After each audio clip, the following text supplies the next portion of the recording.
Konikov, and I'm heading up a company, which is not really a company, I'll explain that a little bit later, called Detaxing America. And we will be together for the next 4 hours, the purpose of which is to give you enough information so that you can make an intelligent decision whether you want to change your current situation from that of a person subject to the authority of another, or you want to stand up and be your own sense of authority. You want to be your own sovereign. We're going to do it in 4 hours, hopefully, and the day is divided into 3 separate sections. We'll go, the first 2 hours will cover the subject of income tax, and of course, in order to cover that, I'm going to deal quite extensively with the Constitution. We'll take a break. After the break, we'll come back and we'll deal with a subject that should be near and dear to your heart, and that is money. And then after we do money, then we'll do trust. Now, unlike what you have been used to in school and all through life, which is essentially you show up at an event, or whether it's school or work, and you shut up and you simply do your work. You don't ask too many questions. You don't make a lot of waves. And then, of course, because you behave in that way, you pay up in big numbers. That is not the nature of today. So if you have a question that's really bugging you, you raise your hand, and if I choose to call on you, I will. Otherwise, I simply won't, and it'll be just like everything else. Let me give you a little brief history about what's going on, because you're probably somewhat aware that the big issue on the presidential scene on the way to getting nominated for the White House is a flat tax. So let me just address that very clearly. My idea of a perfect flat tax is one that's really flat, and flat tax should be at 0. And as we go through the day, you'll understand why the only tax that the federal government has the authority, and there's a good word for you, the authority to impose upon you is a flat tax at 0. That's the only authority only tax that they have the authority to impose on you. So let me draw a line for you so that you can clearly distinguish the type of taxes that we're going to be talking about today. We're going to be talking about an income tax. That's the kind of tax that somebody reaches directly into your pocket, takes your money, and then gives you what's left. That's called an income tax, or a direct income tax. We're going to be talking somewhat about Social Security taxes, because the big confusion for a lot of people is you think a Social Security tax is different than a normal income tax that you're used to paying. There's something fancy about the Social Security tax. And of course, then the third tax we'll be talking about in a really gentle way is the state income tax, which is the same as the federal income tax, which is, and you'll find out, misapplied. As we get into this, you'll understand why I'm using the word misapplied. So it's federal tax, Social Security tax, and state tax. Those are the taxes we're going to talk about. We're not going to talk about sales tax, which is a whole new ball game. And we're definitely not going to talk about property tax, because that's another issue. And we're not going to talk about your gasoline tax, because, and we will, but that's not really the issue. So the issue about taxes and money, as you take a look at the front of the book that I wrote called The Great Snow Job, The Story of Taxes and Money, Fraud and Slavery, is that taxes are not used for precisely what you think they're used for. Most people think that they're used to run the government, and what you'll soon find out as we go through the day is that's not at all what taxes are really about. That's not the bottom line of taxation. The bottom line of taxation is slavery. That's the bottom line. And I know not many people think in terms of taxes being slavery, but as we go through the day, you'll totally understand that taxes are for slaves. So let me just do this with a couple of you, the gentleman sitting here. What is your definition of a slave? Yeah. Bound over to someone else to do their bidding. Okay, good. No compensation. All right, how about this guy sitting right there? What's your definition? Somebody's... One who works for nothing. One who no works for nothing. And? Okay. So a definition of a slave is a person who is bound to another person, and a person who is forced to do something against their will, and a person who is, of course, working for nothing. And now, just think about this for a minute. A couple, 6, 7, 8 weeks ago, there was a person on TV, a poor government employee, who was now had to go 2 weeks without a paycheck. And I mean, it really tugged at my heartstrings when the government was closed down. I didn't notice anything any different. You know, the potholes still didn't get filled. Mail didn't got delivered late. There didn't seem to be any difference. But there was this poor government employee standing out in the rain, and they had gone 2 weeks without a paycheck. So the question is this. Think for a moment about all the federal, state, and Social Security taxes you pay. Then start your clock in January and go forward. When is it that you get out of bondage? When is it are you able to say that the money that you earn from your labor, from what you do, is yours to keep? What month does that happen in? September. It's getting pretty close to that. What else? May. May. And that's only if they're telling you the truth. Correct? Do you think it's a little bit longer than May? I assure you it's longer than May. It's longer than May, if you really got down to figuring it. So from January to sometime in May, or maybe even June, you're in a definite condition of voluntary servitude. You're voluntarily doing this. You're voluntarily giving up your money to the federal government, to the state government, and it takes you about 5.5 or so months of every year to pay that particular bill. Now, does anybody have an issue with this? Do you understand you're working for nothing? Do you understand that it's working for nothing? Or did I put you to sleep with that? Or did you just go, that's too much, I don't want to listen to that, I'm unconscious already? You're over there smiling, did you get it? Do you see it for what it is? 60% for him. What about the gentleman all the way in the back? Do you understand what I'm saying now? Yeah, I'm saying you're a slave. You have a problem with that? Huh? Well, good, because I intend to. See, I think that there are two words in the English language that are so odious that they're beyond anything that I would want in my life. I can't speak for you. One of the words is slaves or slavery. I don't think there's anything more dehumanizing or despiritualizing, if you will, on a person than to wake up into a condition of slavery. I mean, you've got to understand that. To me, this is slavery, because the definition of a slave is a person who is controlled by another person, forced to do something against the will, and doesn't get paid for it. A slave is a piece of property. Do you understand that? Do you feel like a slave? That's exactly what the issue is. Now, the reason I bring it up so very strongly is that if you want to stop being a slave, there are always risks involved in being a slave.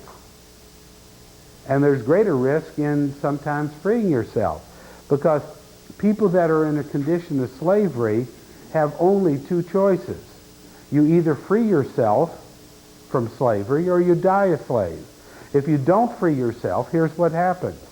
All those people around you that look to you to be part of their lives are also kept in this condition of slavery because you lack the courage to stand up and do something about it. I mean, if you have a family and you figure out that I'm telling you the truth and you're in slavery, you're keeping your family in slavery. Do everybody understand that? Or your loved ones in slavery. And so I use the word slavery to get underneath your fingernails, to get you to see and focus and understand what the true issue is. Because once you understand the issue of freedom, and the corollary, the opposite, the issue of slavery, then you'll understand what was the actual reason for the founding of this country. It wasn't about taxation without representation. The reason that this country was founded is for freedom. And freedom always comes with a price. Now, in the box of goodies that you received from me today, you will find a Declaration of Independence, once you grab this out, a Constitution, and a Bill of Rights. You'll find these documents all stapled together. And here's what you have. Other than those who work really close to me, and there are several of them here today to help out, how many of you here can say with truth and integrity that you've read the Declaration of Independence, the Constitution of the United States of America, and the articles, the amendments to this document in the last 10 years? One person, two people. Other than the people, oh, you have, okay. So we got maybe a third of the room, maybe 8 of you, 6 of you have read this in the last 10 years. Yet these documents form the very foundation, ought to form the foundation of this country, and without these documents in place, your chances of getting yourself out of slavery are second to none.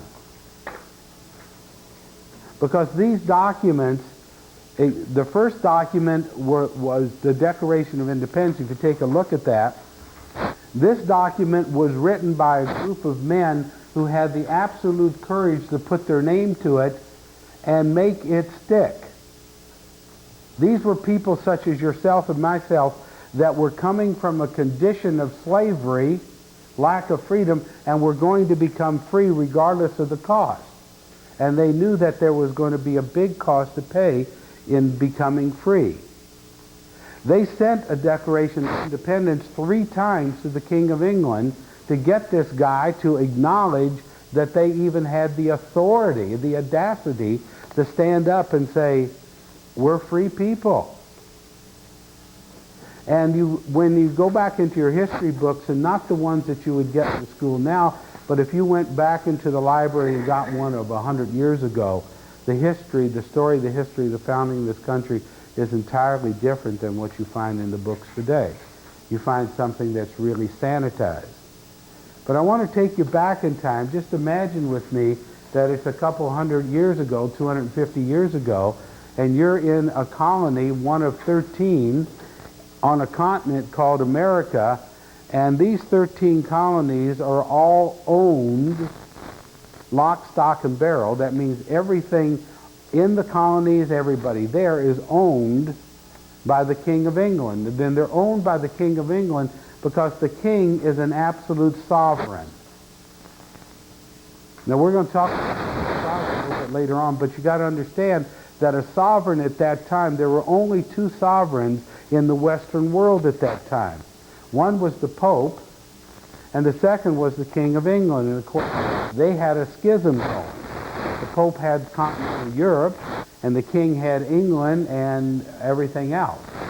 And the Pope had his Bible, and the King translated his Bible, and he called that Bible the King James Version. That was done a couple hundred years before then. One of the things that Bible established was that the king was the absolute authority over everything and everyone in his kingdom. He was the sovereign.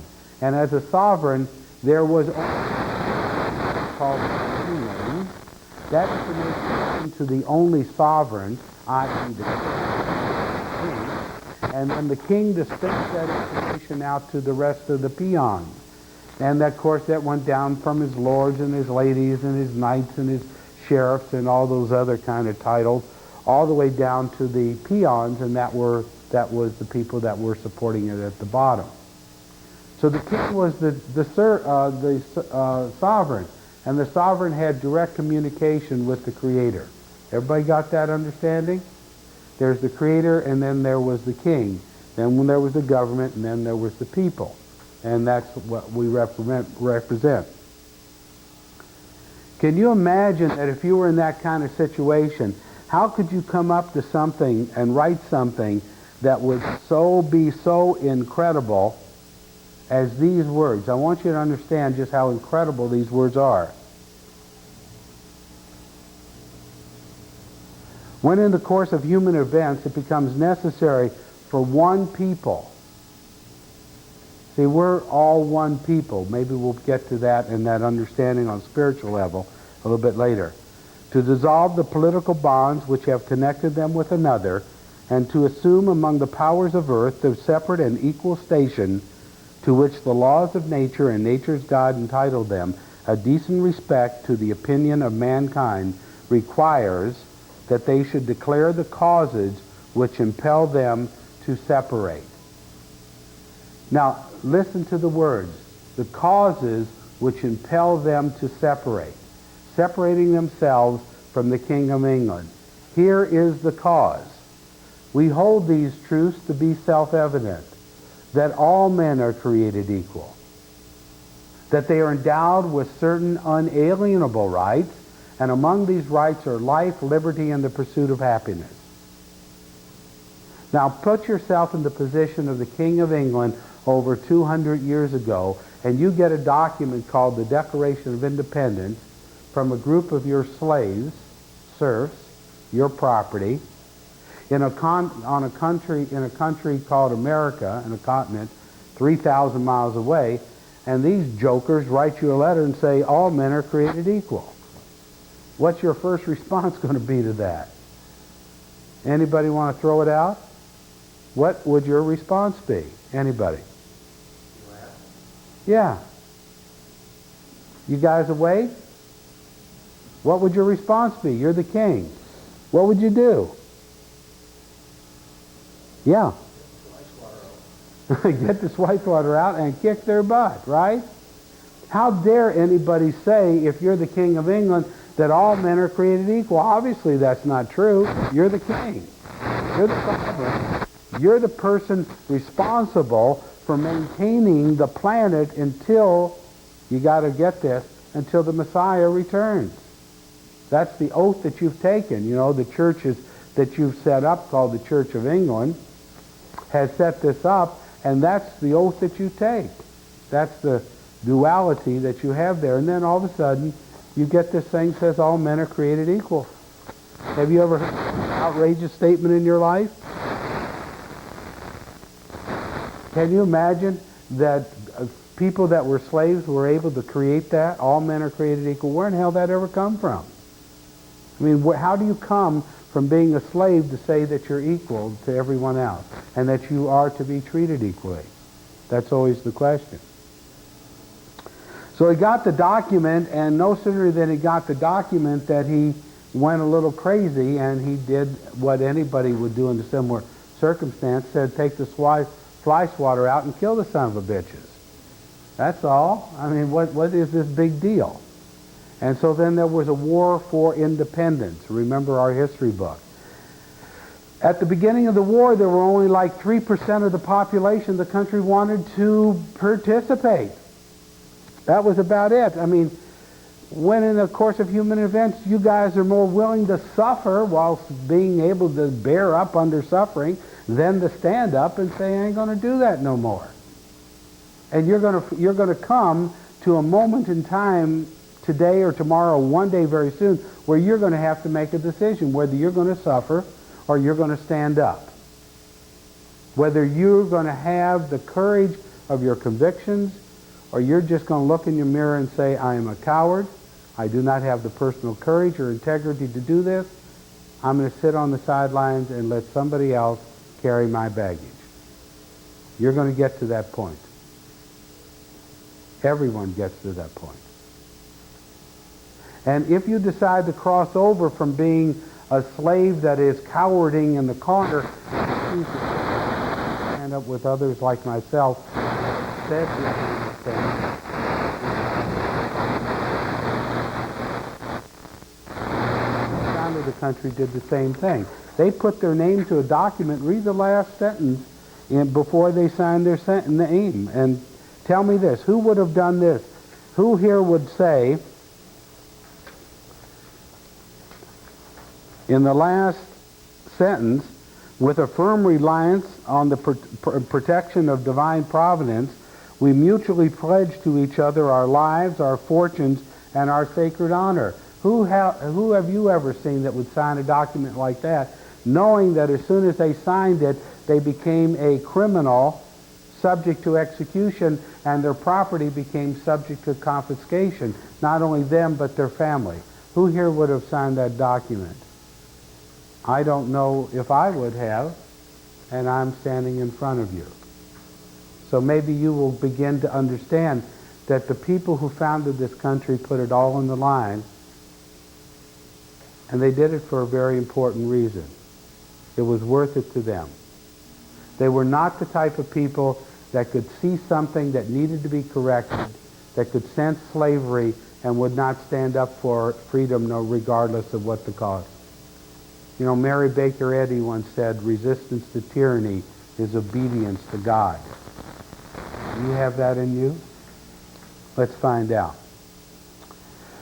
So after the war was won, what happened was they all sat down in a place and they came together to write, actually to ratify an existing confederation, but came together to write a constitution.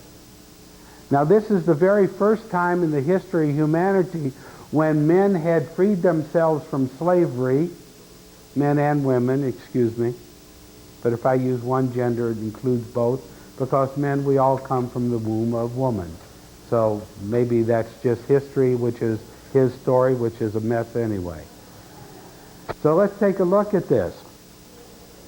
And they came together now as free men, as people who had earned their right of freedom, and only free people could have written a document called the Declaration of, the Constitution of the United States of America.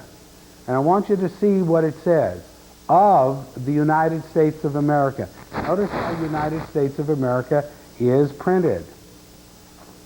Now this document called the Constitution established a country. Without this document, there is no country. Without this document, there is no country. This document is nothing more than a piece of paper. And without you standing and taking a stand with this document, it doesn't exist. It is meaningless. It is merely a piece of paper. It is nothing more than rhetoric. There are certain things in this document that are there for our protection, and without it, we would still be slaves. I want to take you over to the first thing that I want to show you about the document. If you go to Article 1, Section 8, and take a look at how this thing is set up. Now before we get there, what I want you to picture is there is a great deal of confusion about how this country was originally set up, how it was supposed to be run, and the way it is now. Much of that confusion centers around several concepts. Concept number one is that this country was originally established as a republic. Now, in a republic, each of the people that are in the republic is a sovereign with the same rights as the king. And you got to become a sovereign because after the conclusion of the war, there was in Paris a meeting and a document signed called the Peace of Paris. When that document was signed, the King of England, who at that time was the sovereign, remember, a sovereign is a son of God because the information flows directly from the Creator to the sovereign. That's what a sovereign is. Then all the way down to the government and then out to the people. Relinquished his sovereignty to we the people. When that document was signed, he said, okay, everybody in the United States is their own sovereign. In a republic, that's the way it works. Each of you is a sovereign. Each of you is to have the information come from the Creator all the way to you. Each of you is to understand your correct positioning in the hierarchy of things. You are a son of God, and that's what a sovereign is. And I'll show you that both in the biblical term and in the constitutional term in a little bit. Now, when they came back, they established a country. Now, up until that time, there were 13 colonies. Each colony was a separate country. We live in a separate country. This country happens to be called Michigan. But when these countries all came together and formed a united front, it was the United States, States United of America, the continent being America. There's North America, Central America, South America. We're in the American continent, the North American continent. 13 states came together. They said, look, we need to form some kind of a union to deal with the rest of the world and to have some kind of agreements so that our people can deal gently with one another. We need to have some leveling of the playing field. So they created a constitution which created a central government. And the central government was a state, and I'll show you that a little bit later, and that state is called Washington, D.C., or the District of Columbia. Everybody got that? In order to create the Washington, D.C. District of Columbia states, certain states that Washington, D.C. gave up a little bit of their territory, and they put a central government in a place that was essentially a swamp. And then they set this government up with very definite limited powers because they knew from the history of the world that governments tend to corrupt, grab power, enslave people, create fear, enter into wars, and are generally miserable. I mean, isn't that what governments do? Just think about it. Instill fear, socially engineer, create wars, and enslave people. That's what governments do. But they had an idea that this government would have to be set up different than all other governments on the planet. This government was going to have to be a republic, and it was going to have to be responsive to the people who were the sovereigns. The government was never to be the sovereign. It wasn't the God, the government, and then the people. It was God, the people, and then the government. Everybody got the picture? Although it tends to be reversed now. And so in creating the document, they set forth what the government was to do, what it was given the power to do. And if government was not given the power to do it, government had no authority to do it because the authority from government comes from the Constitution. Everybody got that? And you are the people who wrote the Constitution. Well, you're going to say, well, it wasn't me and I wasn't there. That's not the point.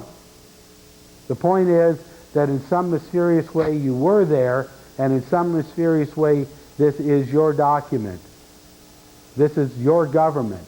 You're the one that has set it up. You're the one who is supposedly receiving the information directly from the Creator, and then you created this little thing called a government to handle certain things that you wanted it to do.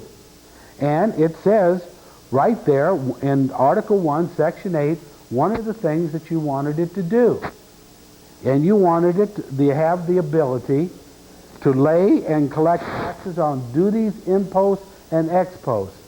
Because you wanted the government to have funds to work, to run. Everybody understand that? Government has people to work for it, but it had to get money to operate. So you told the government how it could get money.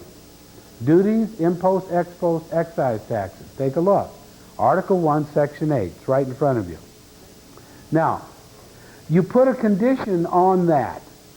And the condition that you put on that is that these type of taxes were to be equal throughout the entire country. Everybody got that? Equal. So that if something was imported in New York, you would put the same amount of taxes on it as if it was imported from California. That's what equal means. And if something was exported from the country out of Texas or exported out of Washington, Seattle, Washington, and it was the same product, it would be the same tax on it. Everybody got that? Then there were certain things inside the country that you allowed the central government of the United States government, States United, Washington, D.C., federal government, excise taxes. And excise taxes also had to be equal. So let me give you an example of an excise tax. When was the last time you bought a beer or a bottle of wine? Recently. Was there taxes on that bottle of wine? That's an excise tax. When you bought cigarettes, did you pay taxes when you bought the cigarettes? That's an excise tax. Or when you bought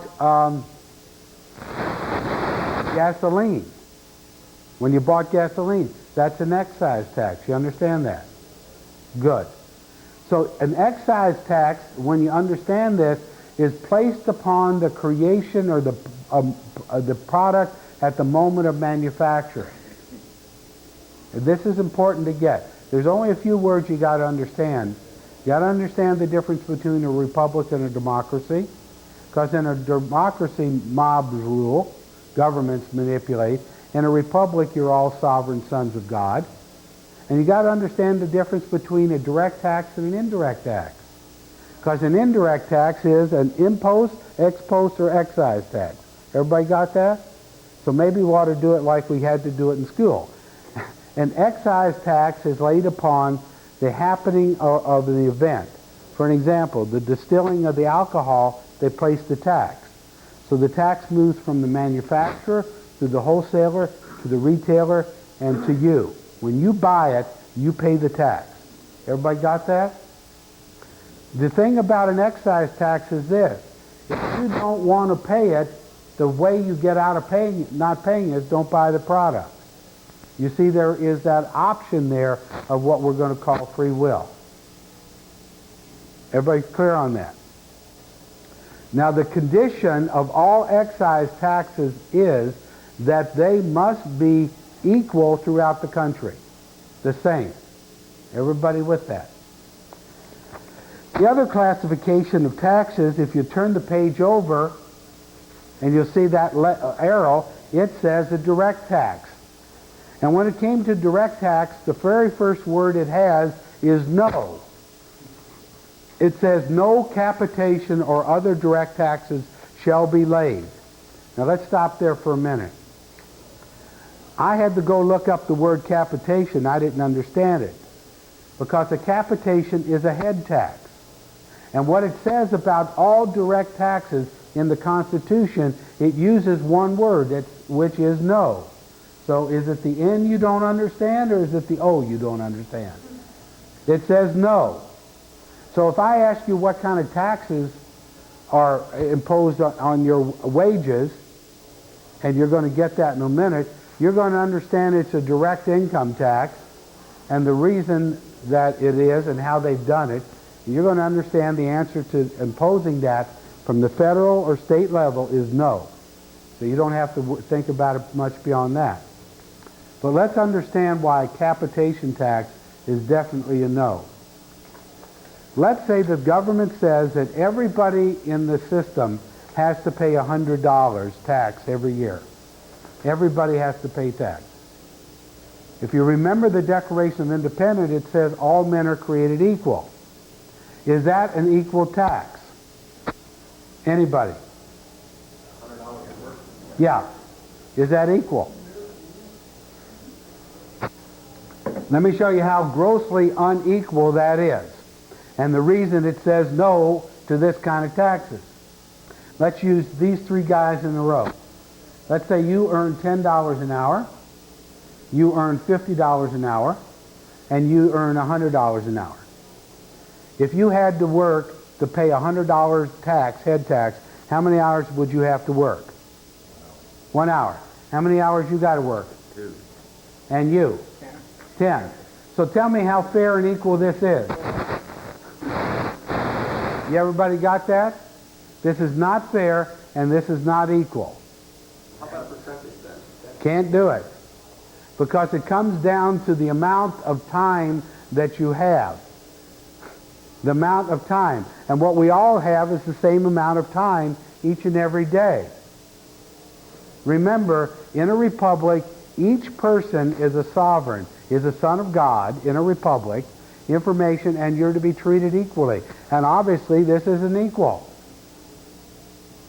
Well, if their abilities have been equal, the money's equal, 100 even. Yeah, but... I agree with that. Yeah. I think a percentage would be equal. Well, That's fair. Well, it has to be both in order to be fair.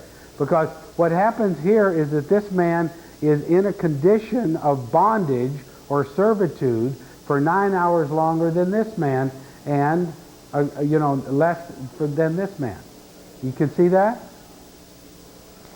So, no, then we're going to get into the spiritual thing, but on the physical level it doesn't look that way. Understand that this is a spiritual concept. This is not a political concept. This is a concept. If you go back and take a look at it, it says the laws of nature and nature's God. That's how they phrased it. There are certain immutable laws in the universe. Those are nature's laws. Let me give you, and you operate with them all day, and they're self-evident. You want to argue with gravity? You want to argue with sunlight? You want to argue with those type of things? You want to argue with the fact that the earth spins on its axis and it revolves around the sun? Those are the laws of nature. Okay? So when it came to a direct tax on you, the answer was no. Absolutely, positively no.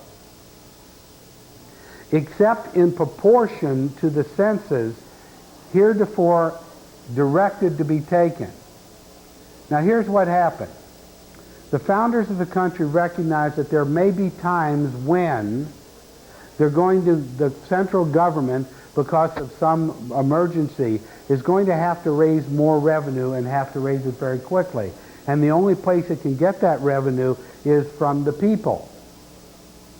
But it can't get it from the people directly, because it says no capitation or other direct taxes.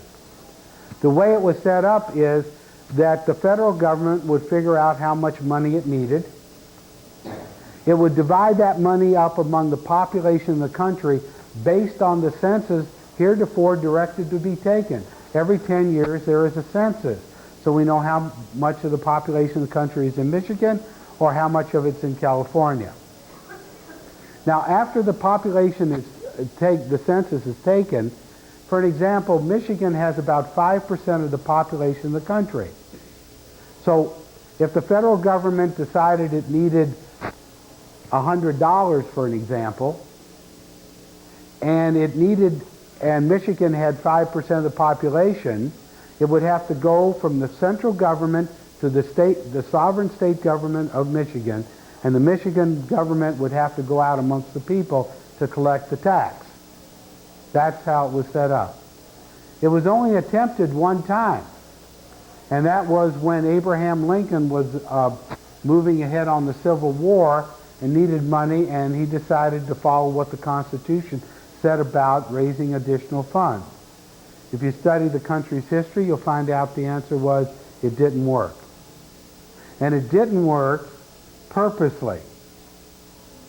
Because if there is a national emergency that we the people want to come forward and support a central government for, we are the people who decide that, and the way we decide it is with our pocketbook. We were the ultimate voters in that case, and you had a chance to vote with your pocketbook. The country ran along very well with these kind of taxes for most of its history. And you can imagine that there was no direct tax on your income. There wasn't any. It was all the country was run on excise taxes. And because the person entering this country had the opportunity to keep everything that they earned from their labor, this country began to prosper like no other country in the world. You can take a look at all those things that happened after the founding of the country all the way through World War II, and you can see that this country, because of the freedom that we had to be ourselves, was absolutely the leader. And we prospered because we all had a document we were reading and studying, and we all agreed to live up to the intent of the document. What happened through a whole series of events in 1913, things began to get really crazy in this country. Because for the third time, the government did something that it was not empowered or authorized to do by the Constitution. What it did is it allowed a group of private bankers to form a bank that they called the Federal Reserve. Now this is a stunning revelation for most people. If you reach into your pocket and take out a piece of paper that you call money, let me just show you a few things about that paper. Can you reach in, everybody, and grab a piece?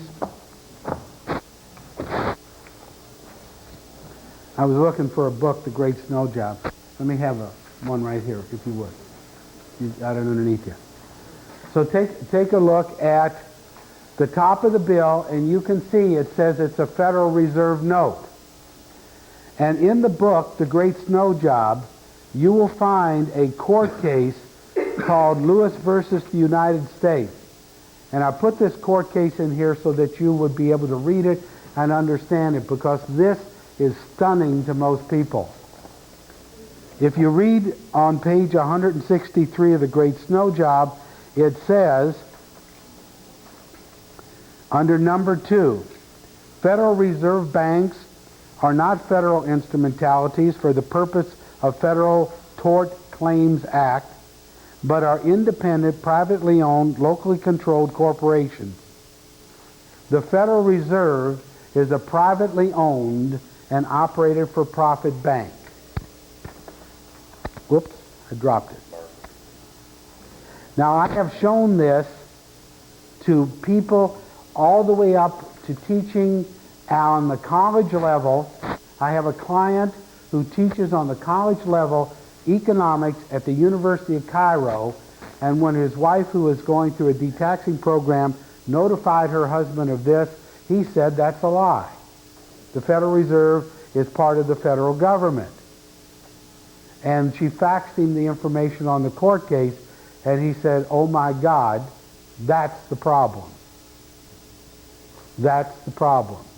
The problem is that your money is issued by a privately owned and operated for-profit bank, and we're going to get into how that bank actually uses you, owns you, pledges you as an asset for their loans. We'll get into that in a little bit, deeply in the next hour. Yeah? I'm just curious, are the profits that this bank makes ever available to the public? The answer is, the way that it is set up is the federal government gets a kickback on the interest that the Federal Reserve Bank earns. But it's not as much money as you think it. I think when I heard about the numbers, like $1 or $2 billion a year they get. So, in 1913, 3 events took place in the country. First event was that the Federal Reserve got a central bank, was voted into power for the 3rd time in this country's history. Event number 2, there was the formation of the American Bar Association, which was an adjunct of the Bar Association in England. And the 3rd event was the American Medical Association got founded. So there were 3 things that happened. It wasn't a very good year. Now, before that got founded, I want to take you back again in time to the end of the Civil War. And I want you to turn over in your document, in the Declaration of Independence Constitution, to the amendment to the Constitution, which was number 13.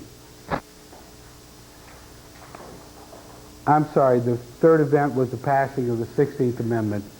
I got a little ahead of myself, but we'll come back to that. When Lincoln became president, the country was embroiled in a war. It's called the Revolutionary War. I'm sorry. I got confused. I was back in the wrong period of time. It was called the Civil War. And at the end of the Civil War, there were several articles that were added to the Constitution.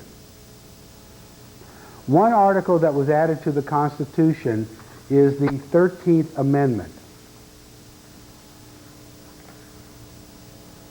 And the 13th Amendment was added to the Constitution at the end of the Civil War.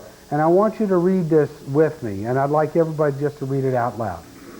Neither slavery nor involuntary servitude, except as punishment for crime whereof the party shall have been duly convicted, shall exist within the United States or any place subject to their jurisdiction. Congress shall have the power to enforce this article with appropriate legislation.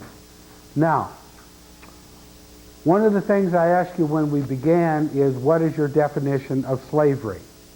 And you said a slave is a person who is forced to work for nothing under the control of another person. That was the slavery that was going on in the country at the time of the Civil War. After the Civil War, slavery was abolished. But notice the words, neither slavery nor involuntary servitude. What has been left out of that amendment? If slavery nor involuntary servitude is not allowed, what is allowed? Everybody got it? If you say if involuntary servitude is not allowed, and don't say voluntary servitude is allowed, not allowed, you've left the door open, haven't you? Now, the reason that the door must be kept open is that the Constitution, the supreme law of the country, grants each of us the unlimited right to contract. So if you want to enter into a contract that creates the condition of voluntary servitude, you have the perfect right to do that. Remember, you're the sovereign, you're the Son of God. That's what a sovereign is.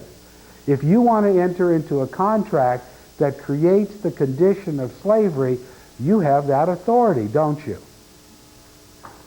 If we're all equal, how can I or any government say to you, you can't put yourself in slavery?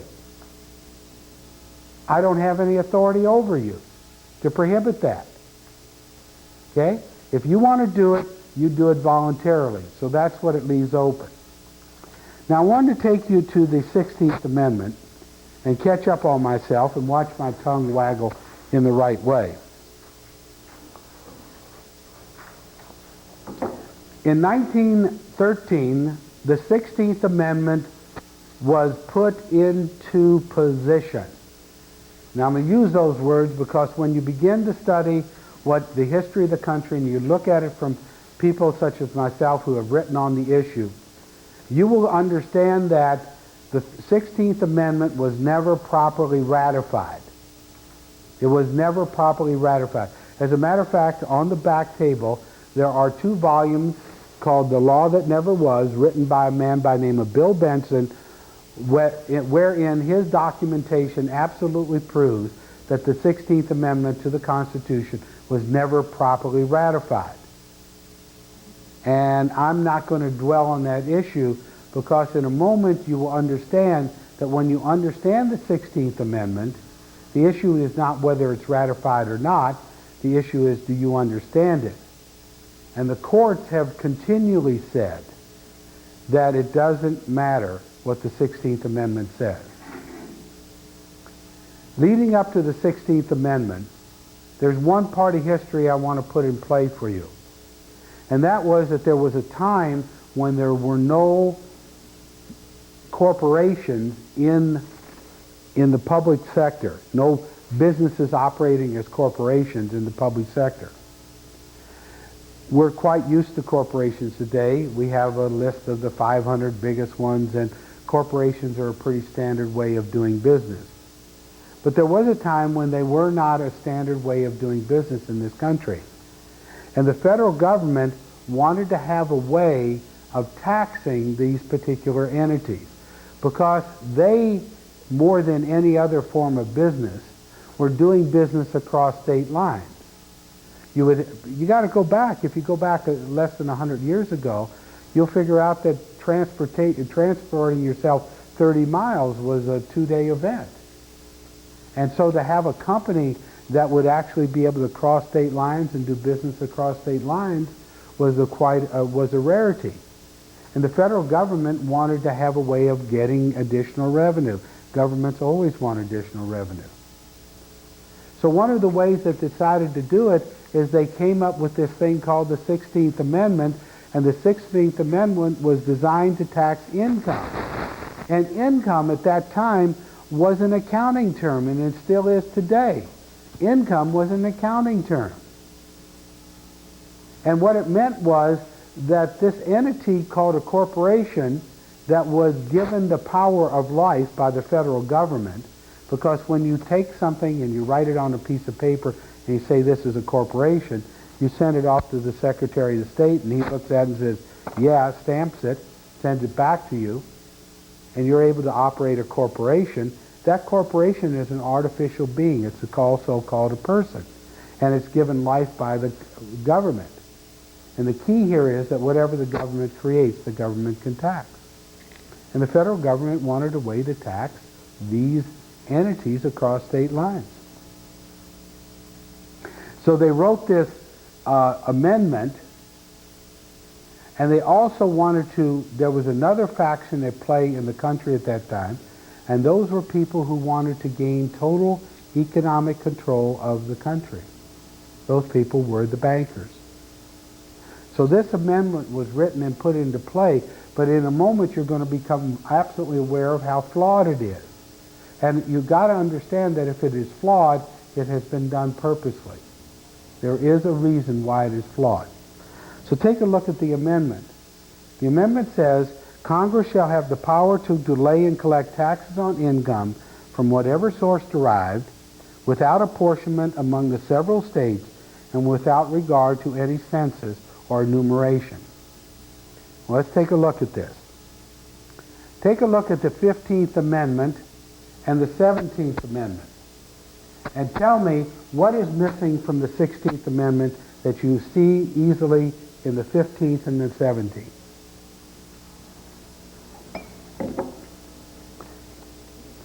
Anybody? The enforcement clause. Everybody see that? Notice that there is no number 2. In the 15th Amendment it says Congress shall have the power to enforce this article by appropriate legislation, and it's also in the 17th. I'm sorry, 18th. Where is the darn thing? It's in the 13th. Did I miss my understanding? 14. It's in the 14th, excuse me. See, it's in the...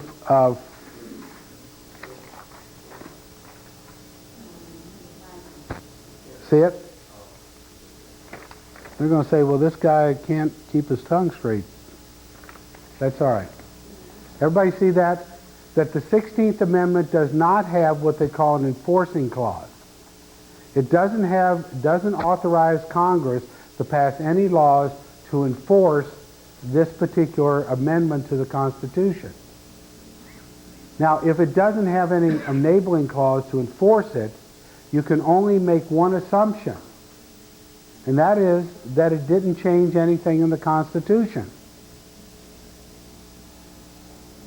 Make sense? Because if it was going to change the Constitution, they would have to put appropriate legislation with it. And it also says, when you read it, that this type of tax that they're talking about, this type of tax called an income tax, can be levied without apportionment among the people. You see that? Isn't that what it says? Don't go to sleep on me now. Stay awake. We'll give you coffee in a little bit. Everybody got that? Take a look at it. It says that this tax, called an income tax, from whatever source derived, without apportionment among the several states. In other words, an income tax does not have to be apportioned among the states. What kind of tax is apportioned among the states? Direct tax. Let's do this again. What kind of tax must be apportioned among the states? Direct. What type of tax does not have to be apportioned among the states? Indirect. What kind of tax is an income tax? It's a direct tax. How did you mess it up? How did you get me to agree with you? There's only two words here. It's either a direct or an indirect tax. Let's try it again. What is the key understanding of an indirect tax? What must it be across the country? Indirect. What must it be? Equal. Can you do this? Indirect taxes must be, say it out loud if you can't get it. Equal. Equal. Yeah, go back to Article 1, Section 8. Go back to your Constitution, Article 1, Section 8.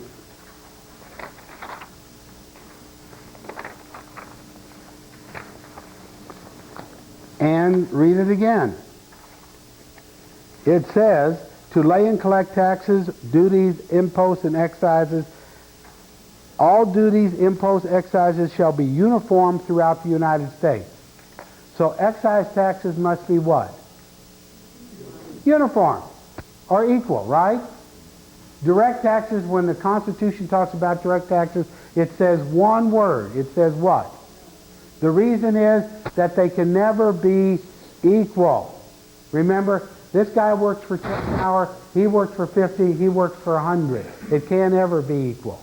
So they said no, because they set up in the very beginning that all sovereigns are equal under the eyes of the Creator. Got that? This is a spiritual experience. You think it's about money, you think it's about freedom, but it's a spiritual experience when you understand it. This is so amazing that you know this in your bones, but it's been kept from you.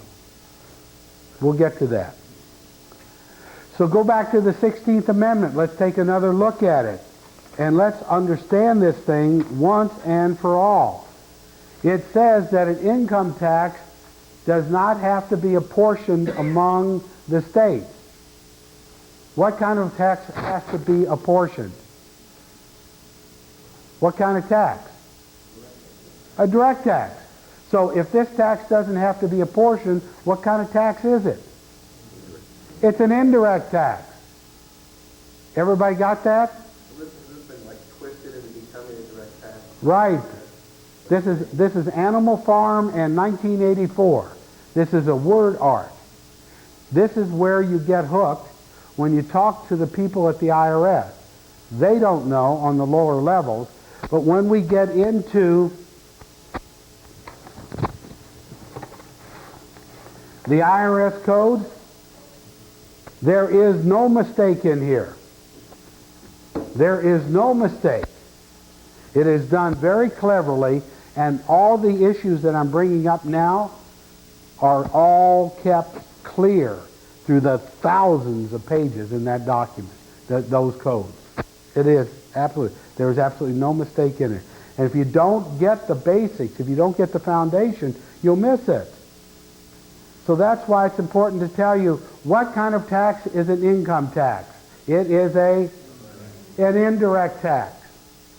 Your problem is that it's being applied to your life as a direct tax. But it's being applied to it how? Voluntarily. Let me clarify. I think most people believe it's direct, and the real answer is indirect. That's what you're getting at. Yeah. They do ask folks on the street, they think it isn't voluntary, but they have to do it. Right. Therefore, their mind is direct.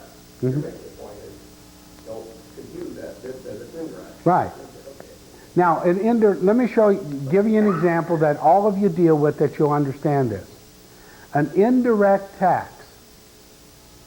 When you place your money in a bank and that money earns interest income, that interest income is an indirect income. You can separate the capital, the money you place into the bank, and that capital earns income.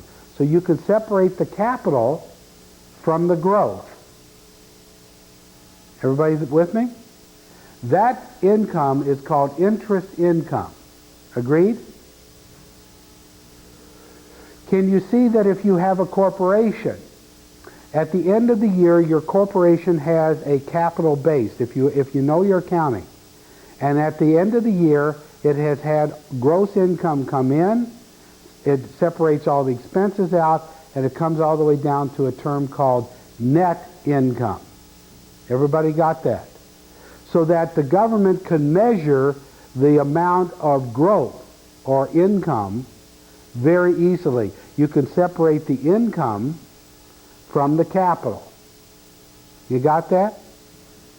When you go out and work, can you do the same for you? If you work for yourself, you charge 10 an hour, you charge 50 an hour, you charge 100 an hour. Can you separate where his capital began and his growth took him? You can't. You got a real issue here. You don't have income. It's a word game. But it's a word game that's so very important that I want to do it again for you. It's like it'll bounce around in your mind like a ping pong ball. There are two classifications of taxes in the Constitution. There is a direct tax, and the word on all direct taxes in this system is no. There's an indirect tax, and the answer to all indirect taxes in this system is yes. An indirect tax is placed upon the happening of an event. When they distill the alcohol, when they create the gasoline, when they manufacture the cigarettes. A direct tax is a no tax. We don't do direct taxes here.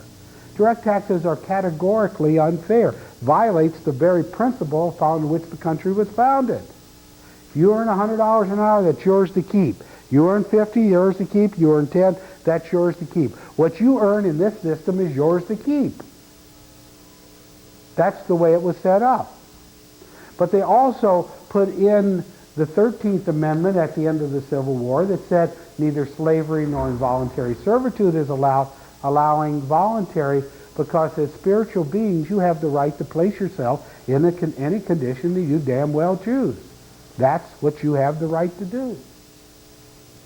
Along came the 16th Amendment, the purpose of which was to clarify the issue of income, secondarily to confuse the hell out of you. Because that's what it's done. If it's confused you, you got to assume that that's the intent.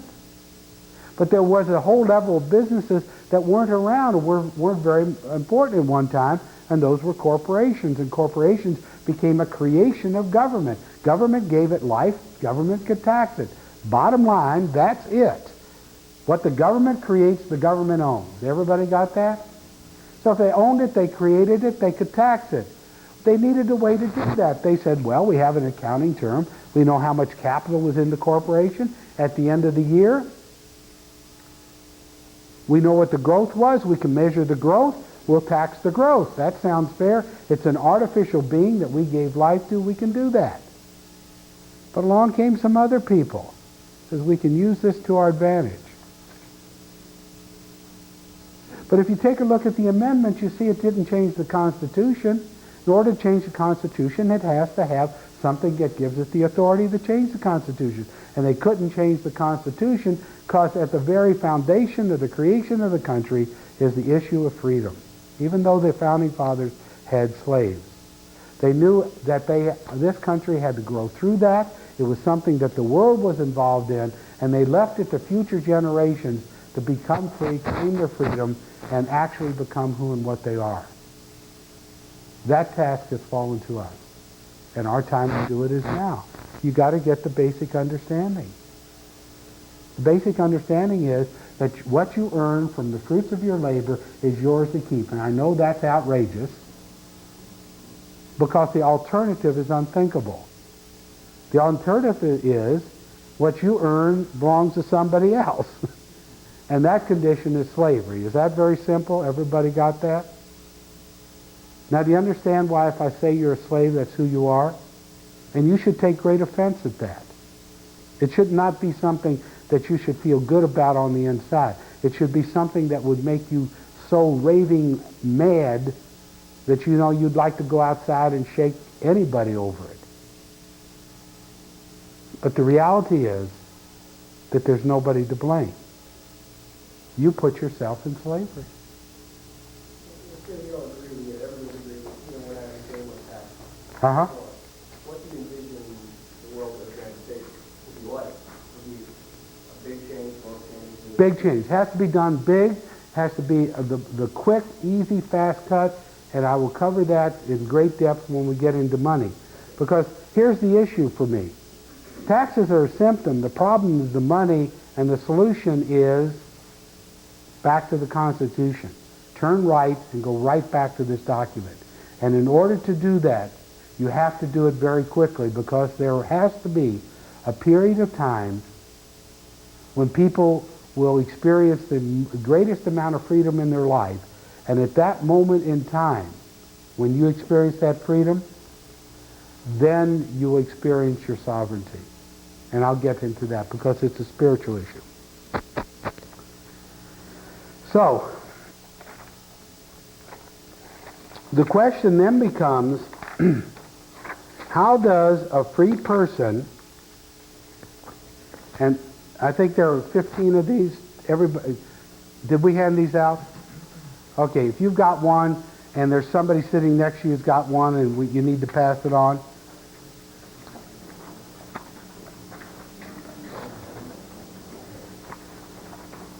What I want you to do is have this.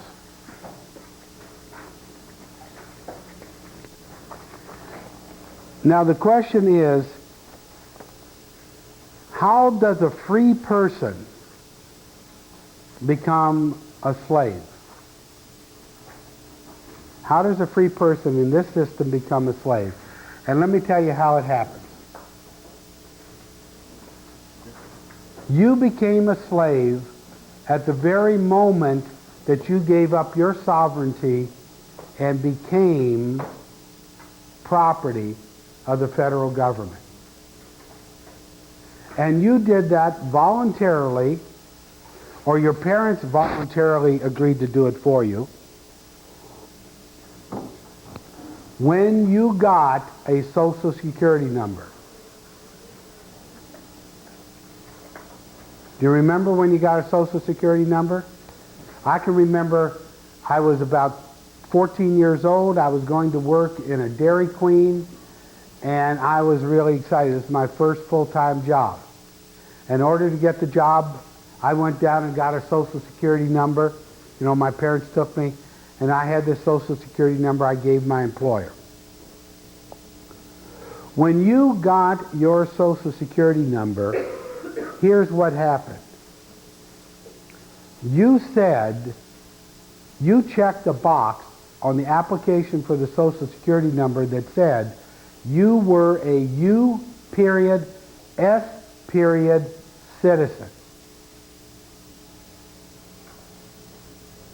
You said you were a U period S period citizen. And here's how this little game was played.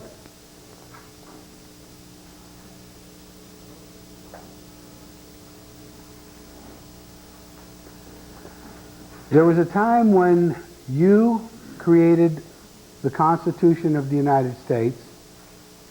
You created the federal government. So there was you, there was the Creator, there was you as the Son of God. The government that you created was your servant.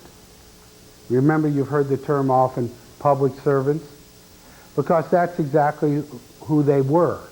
They worked for you. Then what happened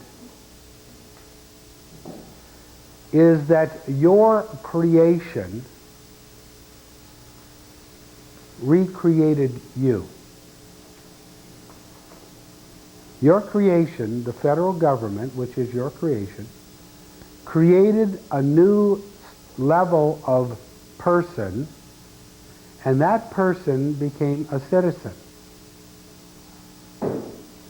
At the moment that you got a Social Security number, you became a person with the same level of privileges as a corporation, a partnership, or a trust. Remember, what the government creates, the government can tax. The government gives life to corporations because they're paper entities operating under privileges, i.e. the ability to sell stocks, the people that own the stocks to have limited liability in the corporation.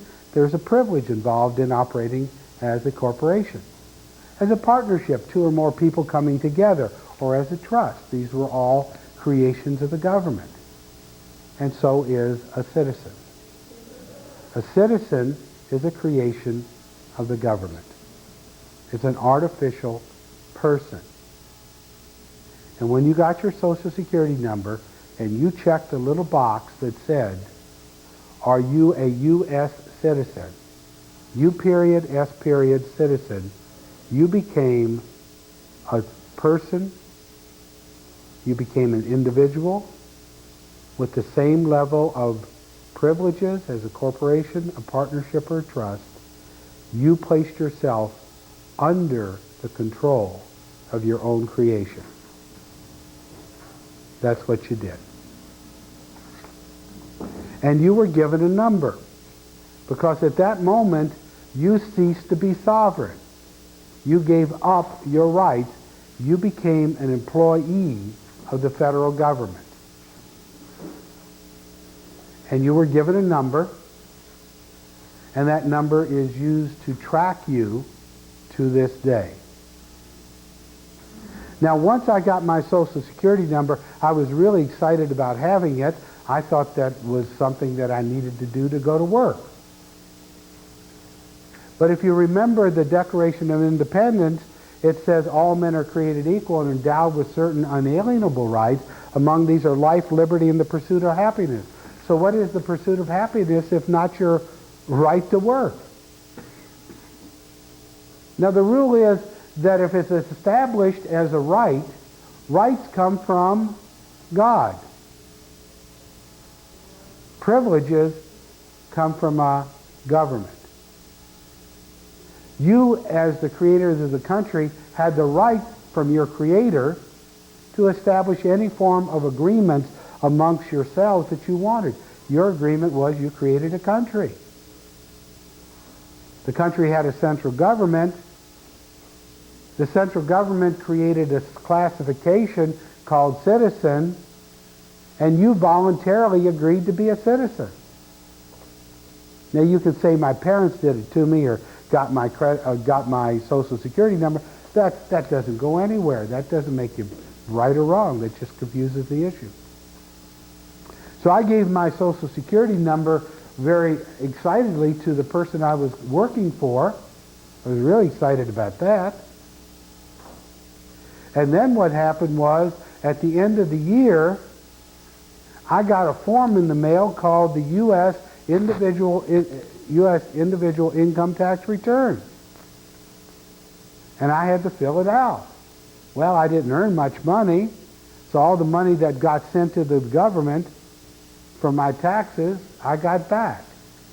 Well, in the first year, my money never went to the government, but in later years it did. So just for clarification. So this is what you did.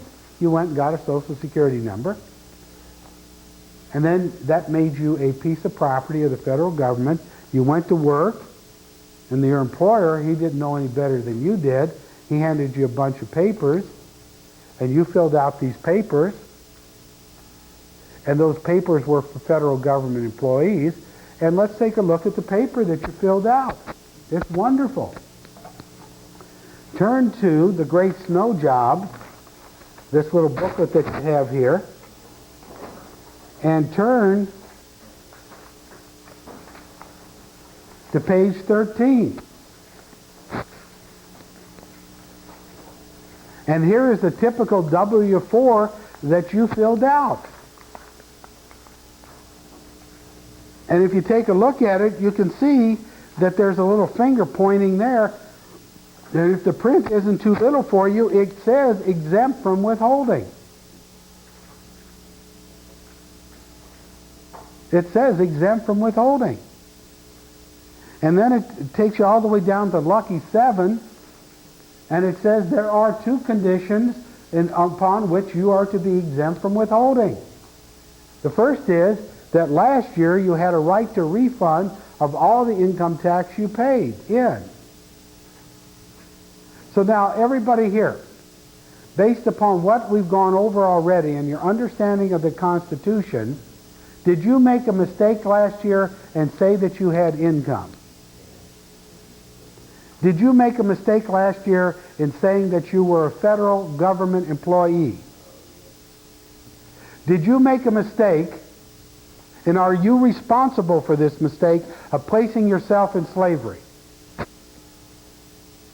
You're responsible. That's all. We're not looking for blame. We don't have time to play the game. You're responsible. So if you can look at yourself in the mirror and say, I'm responsible for placing myself in slavery, I'm responsible for filling out this W-2 and making a mistake on it, thinking that I had income when I didn't have any income, thinking that I worked for the federal government when I really didn't intend that, then you can say, this year I have a right to a refund of all the income tax I paid because I had no tax liability. See the words? So is that true for you? Is that true for all of you? You got to admit that you put yourself in slavery. You got to own it. You can't get out of something you didn't do. And you can't make it. I won't buy the devil made you do it. Okay? The devil didn't make you do it. You did it. Okay? If you can make those the statements and you understand that those are true, then you have a right to fill this thing out properly. And the proper way to fill it out is exempt. And if you fill this thing out and you mark it exempt, you see where it says Social Security number? N.A. I have rescinded my Social Security number. Because Social Security numbers are for federal employees. And I'll show it to you black and white that that's what it is. So you put down N.A., not available. Or all nines, I'm rescinding it. And you take this and you hand this to your employer Monday at your lunch break.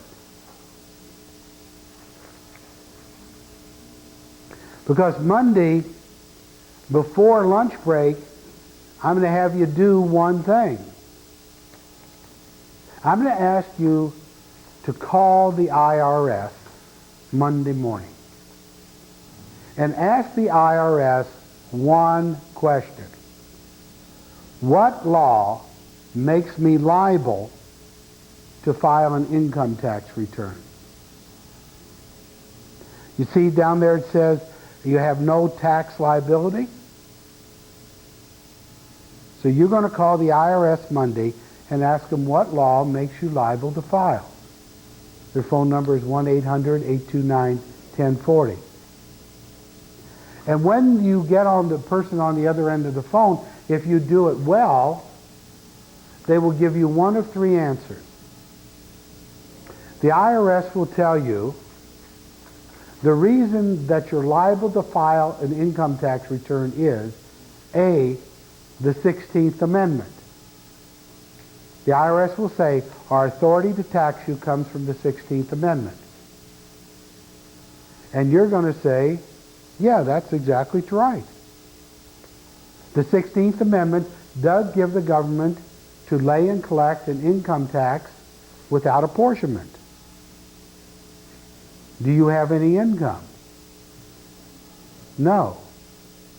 If you work for the federal government, would you have income?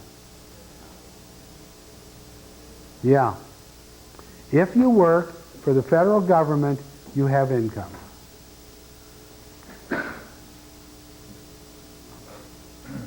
Have I confused you? So then, you're going to call the IRS in the morning. They're going to tell you that their authority comes from the 16th Amendment, or their authority to tax you comes from these two volumes called the IRS Code, Title 26. Now, the unique thing about these codes is that there are 4 truths about taxation. And you're going to put these 4 truths about taxation in a letter that you're going to give to your employer on Monday. And let me ask you to turn to the one that says freedom. Go all the way, it's a little outline. It's the 3rd page from the back. And you're going to write a letter to your employer using this type of an outline. You're going to say, effective the date that you hand it to them, I am requesting that you stop deducting taxes from my paycheck. This means no federal, state, or Social Security or city taxes are to be taken from my pay. I am making this election based upon my own investigation of our government and its taxing authorities. I have found that there are 4 truths surrounding the issue of taxation. There are: A, there is no taxing statute referencing the IRS Code, Title 26, back to the Constitution, authorizing the imposition of a direct income tax on me. Everybody understand that? Where does the authority for the federal government come from? Where do they get their authority from? The Constitution. And the Constitution says what to a direct income tax? Say it louder. No, okay? There is no law passed by Congress referencing these volumes back to the Constitution. You still question it? Go to the front page here and you'll see that the 2nd page over is a preface, and this preface is a letter written by Tip O'Neill that says that Title 26 has never been enacted into what is called positive law. And if you turn the next page over, you can see a reference page called the Title of United States Code. If you go to the library and ask to see the United States codes, you will be shown in the front of every one of the code books that they will tell you which codes, and there are 50 of them, or 52, have been enacted into law. You'll find that Title 26 is not one of them. And the reason that it has never been enacted into law is one reason, in one understanding. Does the government have the authority to pass a law saying that your money belongs to them? Say it out loud. No. Because if the government can pass a law saying that your money belongs to them, what would you be? Slaves. Now, if they pass the law, that would make it a law. And that would fly in direct contradiction to the 13th Amendment, which says neither slavery nor involuntary servitude is allowed. So what kind of servitude is allowed? Voluntary. What kind of system of taxation do we have? Voluntary. Our system of taxation is based upon voluntary compliance. Does that sound like voluntary servitude to you? It's voluntary. Now, Floyd versus U.S. So when you look at here is all the, now you understand the Constitution somewhat. You have a letter from the former Speaker of the House, Tip O'Neill, and then you have from the very titles of the U.S. government code themselves the fact that Title 26 has never been enacted into law. And you can go to the library and get Title 26 out, and you'll find out it's never been enacted into law. It says so in the beginning. Everybody got that? So when you understand that, and you go down to your employer, then you can write the letter that you find here that says, there is no taxing statute that references the entire IRS code back to the Constitution. Got that? There's no law. Second point, the only employer in the entire IRS code is the federal government. Well, let's take a look. I did this really quick this morning, and I want you to know I left off the part about the federal government. But I want you to go to point number 3. I didn't put it in here. Point number 3 says, the only employee in the entire IRS code is who? Federal employee. So turn back to a page that looks like this. Up on the left-hand corner, it says 6201. And you look down on that page and it says section 3401C.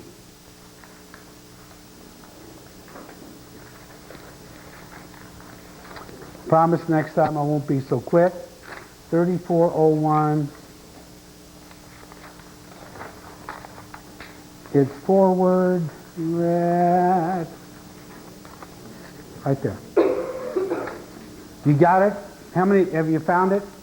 Up on the right left-hand corner it says 6201. Oh. How about one of these? How about Lynn? Do you have it? Lend them your page right here.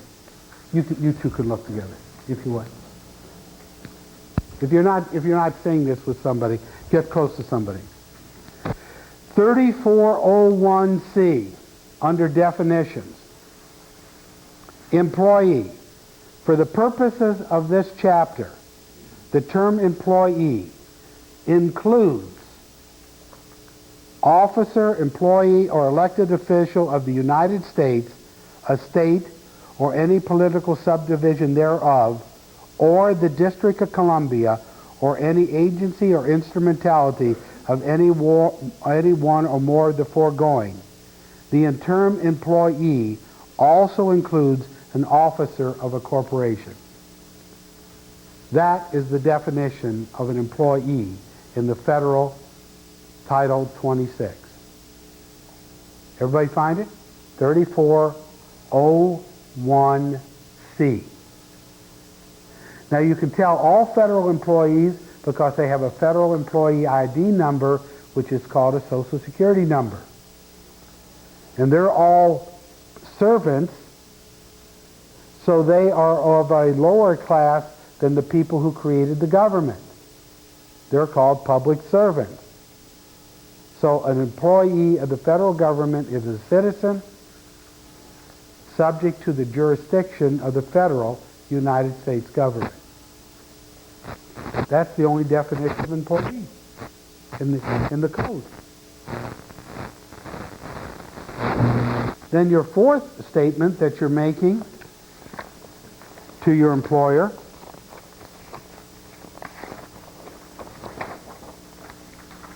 I gotta go find that page again, is the IRS code requires regulations to have the effect of law. There are no regulations supporting the collection of a direct income tax in Title 26. Now, let me explain this without going into a real technical issue about it. There's a law passed by Congress, and a code then is written. The code is very general, but then the code has to be made very specific. The thing that makes a code specific is what they call regulations. Without regulations, this is worth the paper it's printed on, if it's a cold day and you want to burn it. It can keep you warm. But there are no regulations to enforce the collection of income tax in Title 26. Because if there were regulations, it would have the effect of law. And if there was a law, that law would put you into slavery. And slavery is not allowed. The reason that there is no law all the time is not because they didn't want to pass one. It's because how the country was founded. The country was founded on the laws of nature and nature's God. It wasn't founded on the laws of man. It was also founded on the law of one. If you go back and read the Declaration of Independence, it says one people. We are all one people. Now, in your religious upbringing, there are many times when that has been expressed to you. In many different ways, that has been placed in front of you. Let me now give it to you in the way that I have written it to apply, hopefully, to here and now. Turn to page 20 of The Great Snow Job.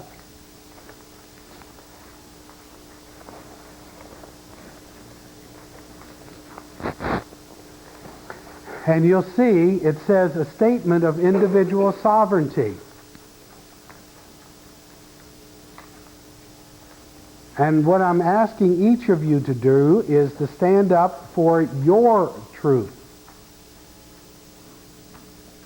See, is this your truth? We hold these truths to be self-evident, that all men are created equal. Is that a truth for you? If it's not, you can't stand for it.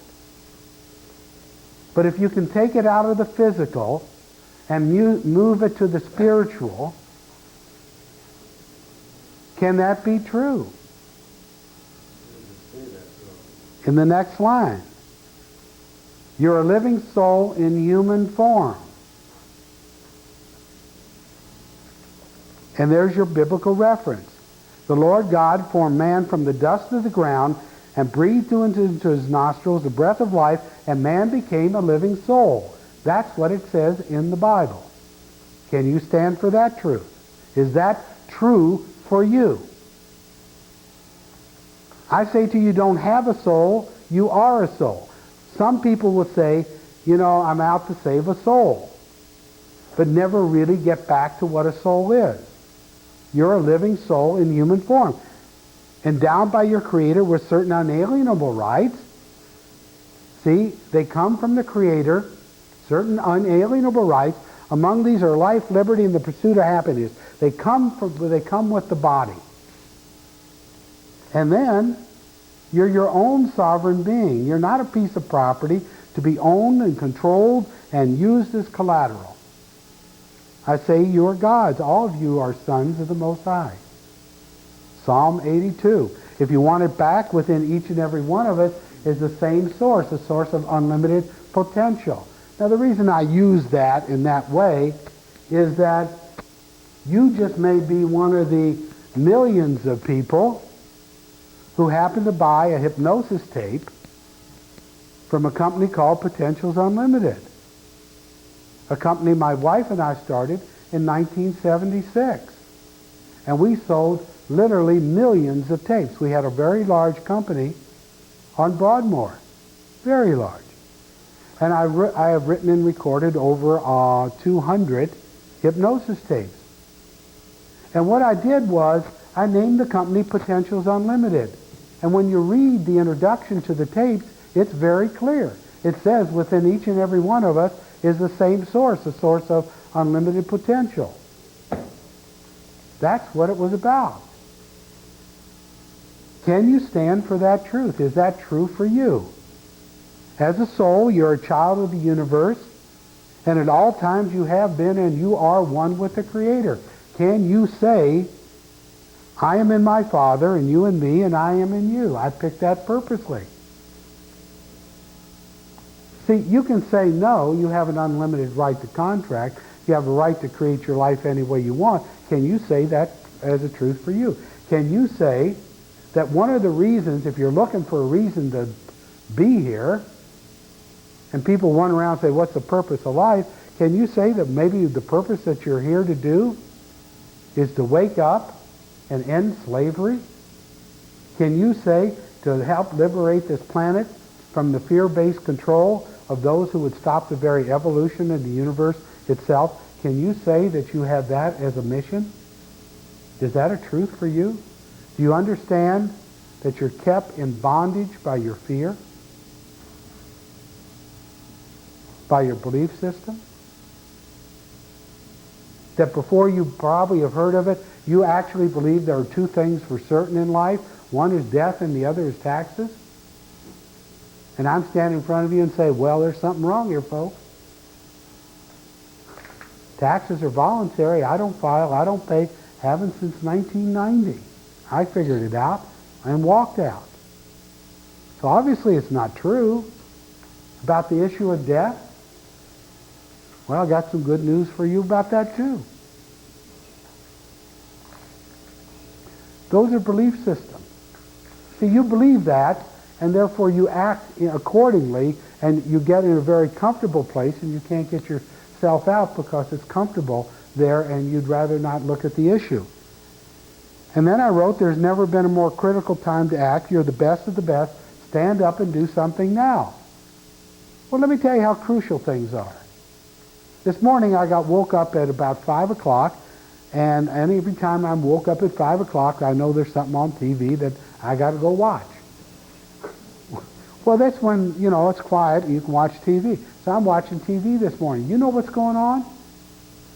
Do you know that at the end of this harvest, there's only 3 weeks worth of corn in the country? Do you know that the country is in the middle of a drought? Do you know that 14 of the major 17 fishing areas of the world are fished out? There are no fish. Do you know that your government, that we think this is the land of the home of the free and the land of the brave, has declared you its enemy and has allowed you to become a slave, a servant for it? Do you realize how time short is short? And some of you enjoy, like I do, one of my favorite TV programs is watching Jack Van Empty, 10 o'clock on Sunday night. My wife doesn't like it when we watch that because he one time, ran us over because of the magazine we publish. I like to watch him because I like to know what he thinks is going on. I mean, think about it, folks. This is a very serious issue. This is not about people coming together for a light purpose. You make a decision to stand up. You find that courage in you, and you're going to be tested. You're going to find out how good you are. You're going to find out if you're good enough to stand with people such as myself, because you got to. I am not here to do it for you. I did not put you into slavery, and I cannot get you out of slavery. Only you can do that. You put yourself in, you get yourself out. If you want to get out, you're not out until every one of us is out. I'll tell you flat, there's no laggard, and you've got to do it for yourself first, and you've got to make it happen for those around you, because it's not complete if you don't do your part. And your part is now. You don't have time to learn everything there is to learn. And you don't have time to get yourself all the way out of the system before you open up your mouth and say, for God's sakes, my friends, listen to what's really going on here. You got to get out swinging right now. So you want out of the system? Monday morning you call the IRS and you ask them, what law makes me liable to file a tax return? Title 26, you know the answer. The 16th Amendment, you know the answer. But you also know that it's all right for the government to impose and collect a direct income tax upon you as long as you volunteer. That's what you did. So don't go around bitching and saying that it's illegal or saying that it's unconstitutional. Never make that mistake. That disempowers you. That makes you a victim. And a victim is a fear position. Read what I say. Change the planet to help liberate it from the fear-based control of those who would stop the very evolution of the universe itself. Evolution. We have already fought a revolution. Evolution. You have to go from where you are to a different way. You have to do something that has never been done in the history of the universe. You have to stand up and say who you are. If you're standing out of being a problem, what does it take to be ready? I don't know. I think personally it's how I present the information to you. If I present it this way, you're ready to hear it. That's my position. You may not like it immediately, but it will take a few minutes and maybe a day to get through to you. That's who you are. Now, for years, in doing Potentials Unlimited tapes, one of the things that I always wanted to get people to understand was the very spiritual nature of who they are. And I always wanted to do it in such a way as that when I did it, it would take your belief system and totally rearrange it. Because if you can understand that you're a living soul in human form, there's a few questions I want to take you through and have you experience it. First question, who creates souls? Anybody? Who creates souls? God. Now, souls with, how long do souls live? Forever. See, people are embarrassed when you get to this point. So, souls without bodies, how do they communicate? How do souls without bodies communicate, people? Come on. Telepathically. Everybody got that?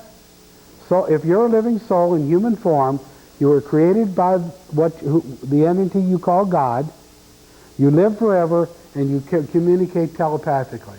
Wouldn't it then follow that you could communicate telepathically in your present condition? And if you could find out that you could communicate telepathically, do you think that would change some of the ways you look at life? So let's show you how to communicate telepathically. What I want you to do is stand up.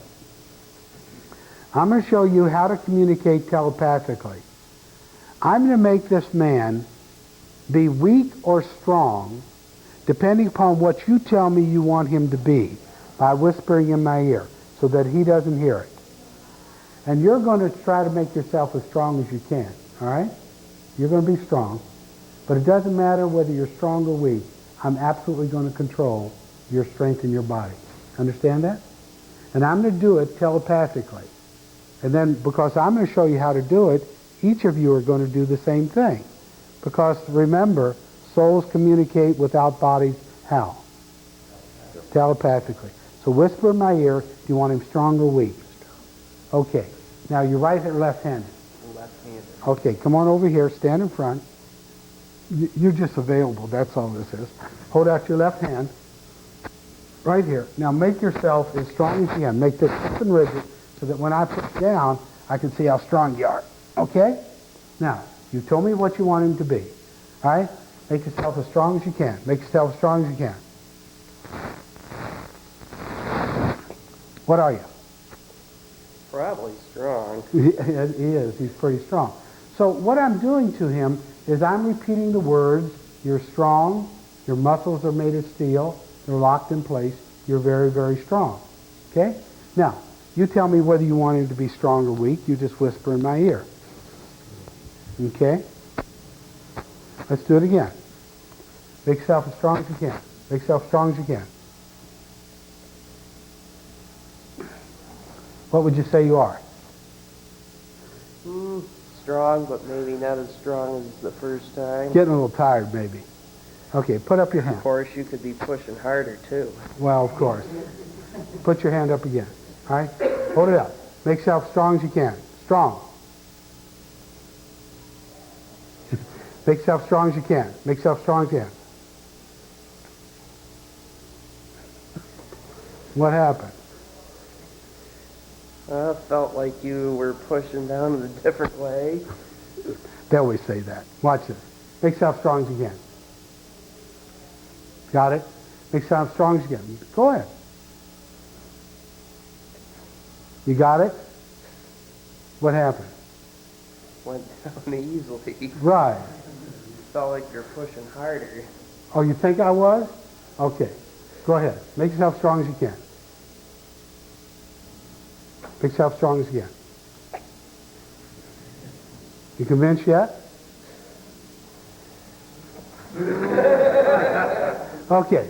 Here. Born skeptical. Good. Then you'll do it on somebody. Here's how you do this game. The purpose of the game is to get you to understand that you're capable of communicating telepathically.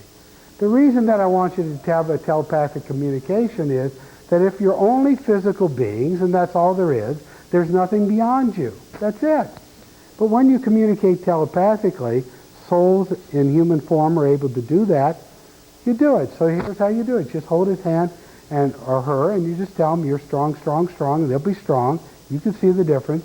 Let them rest for a moment, and then say, you're weak, weak, weak, your arm's going to fall, and then just go like that, and it'll fall right down. So let's take a moment. Everybody get a partner or two and do it. Come on. And I can get some more coffee.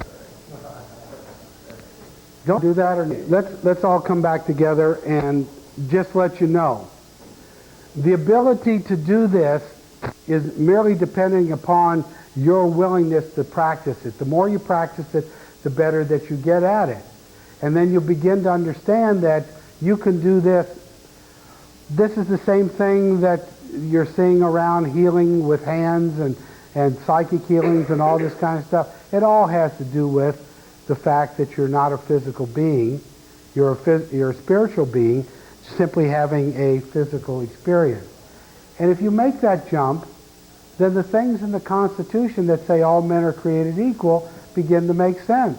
If you read, one people, then it begins to make sense to you, because if it doesn't, if you think that you're just physical, if you think that's it. If you think that you're only physical, what happens is the greatest fear that you have is the fear of death.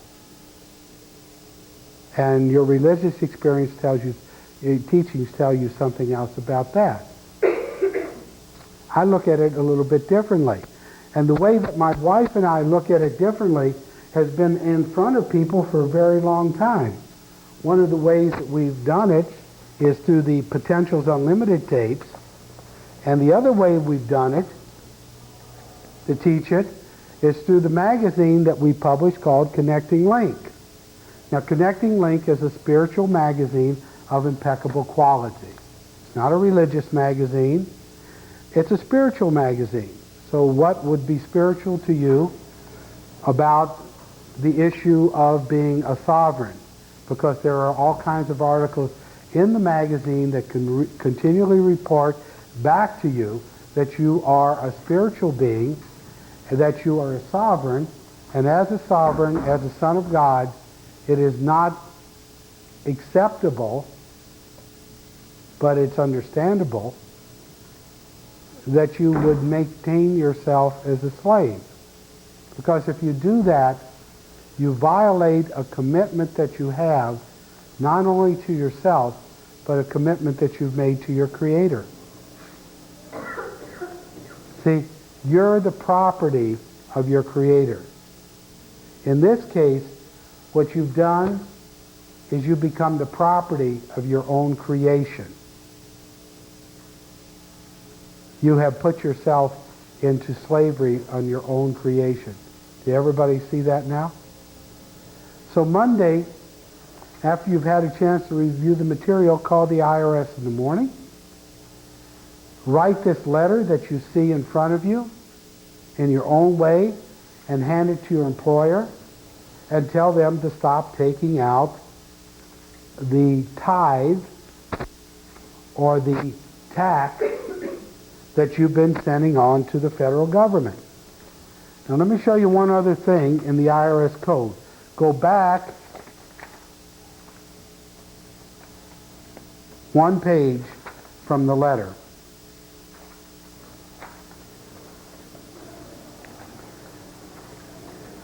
The system is set up for you to get out. It's set up for you to exit. And if you want to exit, you have to know that one page back, up on the top, it says 6213-11. See it up on the top? Look on down at the bottom, 3402N. This is from the IRS code. Let's all read this out loud together. Employees incurring no income tax liability. Notwithstanding any other provision in this section, an employer shall not be required to deduct and withhold any tax under this chapter upon the payment of wages to an employee if there is in effect with respect to such payment a withholding exemption certificate in such form and containing such other information as the Secretary may prescribe, furnished to the employer by the employee, certifying that the employee, and I didn't put the next page, but it says those same two things that we've just read over. I grabbed this real quick this morning. So did everybody get this? Slaves free themselves. The words are on the piece of paper. If you hand in to your employer a new W-4 with the letters that I've given you, the IRS code says to the employer, you're not to take out any more taxes out of this person. When you do that, you have 6 to 12 weeks to put the proper documentation in place with your employer and with the federal government. And the proper documentation can be given to you, and you can learn it in any number of ways. The way that my wife and I learned how to do it is that we bought a detaxing program. We paid $800 for it, and we sent in the documentation that was in the detaxing program. The documentation did 4 things for us. The first thing it did is it protected our butts. It protected our butts because the Supreme Court has said that if you absolutely believe that you are not a person made liable to file, that you're not a person that is required to file an income tax return, the government cannot prosecute you for failure to file. Now, if you want to read the Supreme Court case on that issue, it is in the book, The Great Snow Job, and it's called the Cheek Decision. I was just looking for the book. The second thing that it will do for you, the second thing,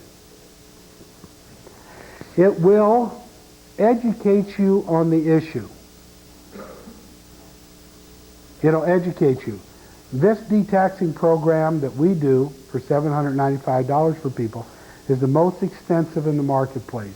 There are 3 volumes with it. It protects you, and it'll educate you. And it'll get you out of the system. Because one of the things it does is it cancels all the contracts that you have with the federal government. It cancels your Social Security number. It cancels your W-4. It cancels your last 1040.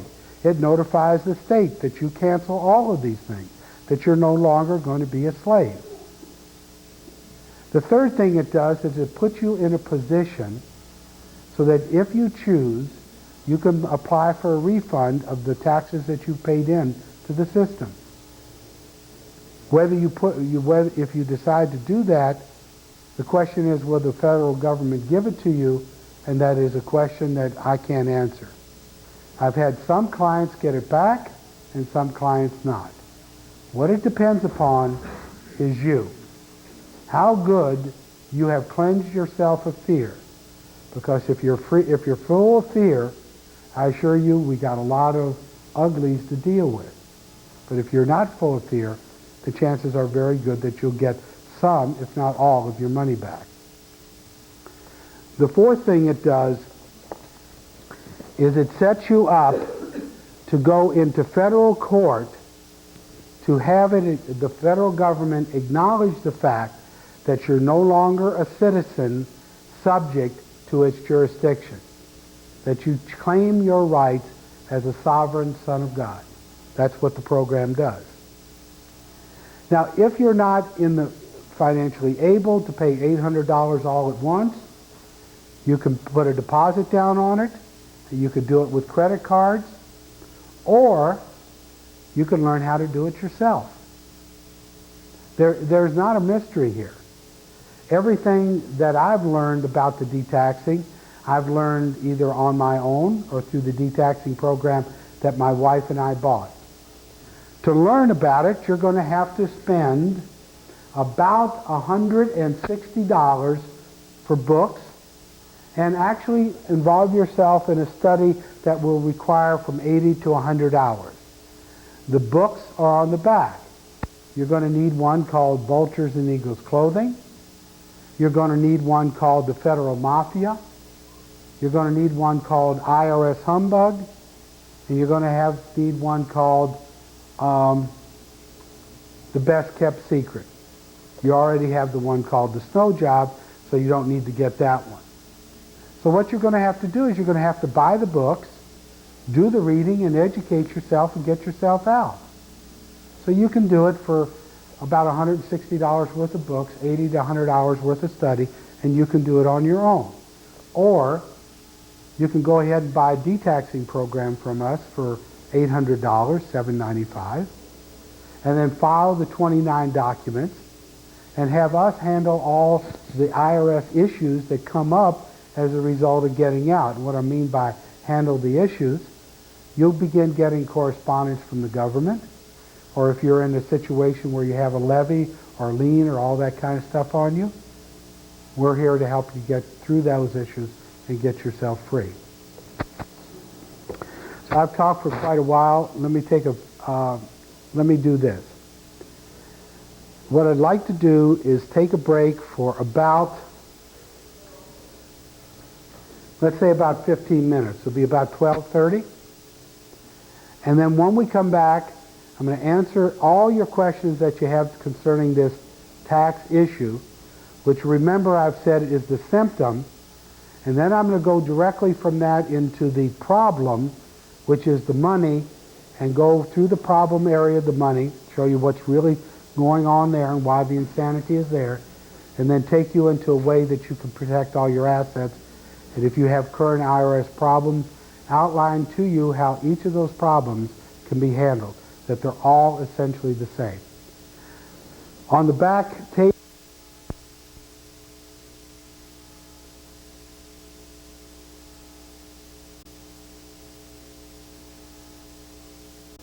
when you're required by law to have a Social Security number. The first time is when you're getting a government benefit, like a job with the government. When you're reporting your income tax to the federal government. When you're getting a driver's license, in some states require you to have a Social Security number, because a driver's license, by definition, is a privilege given to somebody to go to work. This is amazing, ladies and gentlemen. A driver's license, a driver is a person who earns their living transporting goods and services from one point to another. It's a privilege. The right to travel, to go where you want and do what you want, is a right that is guaranteed in the Constitution. So what we all do is we travel. But what we've done is we've gotten a driver's license, and here again, this is another opportunity for the federal and state government to get control of your labor, get control of you. That's why as you get into this, you'll find lots of people beginning to drive around without license plates, without licenses. If you watch it on TV, they'll say, oh, that person's, radical, they're driving without a driver's license. You don't have to have a driver's license to travel. You only have to have a license to do something that which without it is illegal, which is to transport, to drive somebody for profit, pay or profit. And that's the definition.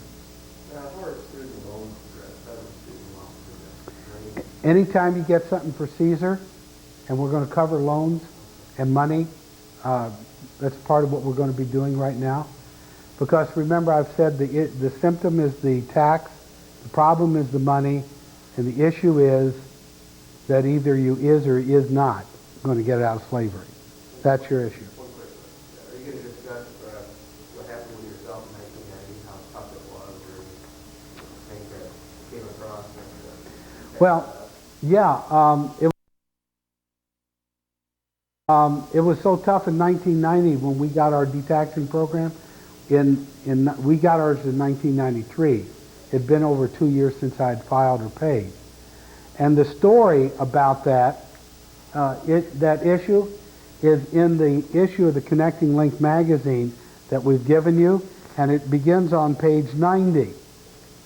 And I hope all of you get a good laugh out of this, because the person who did all the paperwork to get us out was Shalana.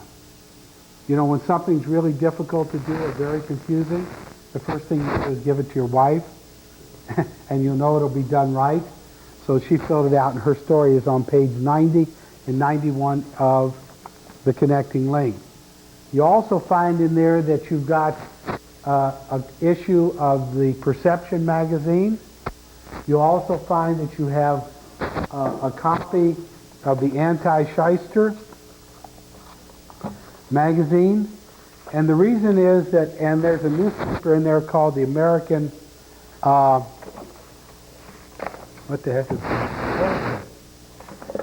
And the reason that I put those in there is, first of all, to introduce you to these publications, that you might buy a subscription for them, and also to show you that this issue of freedom and sovereignty cuts across all lines. If there's anything that could unite us, it's this one issue. And so that you'll find that some of the publications are very traditional and very right-wing in their Christian views, and others are not. Connecting Link would go the furthest on the spiritual issue. Perceptions magazine, kind of half and half. Anti-Shyster, conservative Christian, but not really aggressive as the American Republic would. So I want you to have that. I want you to see that although there appear to be lots of differences between us, there is no difference between us. These are only things that you make up, and this is what our founding fathers absolutely understood, that there is no separation between us. And let me show you what I mean by this. What I'd like you to do is simply close your eyes where you're at right now. Just close your eyes. Now, as you're listening to me with your eyes closed, I want you to point to where I'm at. Keep your eyes closed and point to where I'm at. No, no, no, no, no, no, no, almost. No, that's not where I'm at. Keep your eyes closed. Now listen to me. Where do you hear me?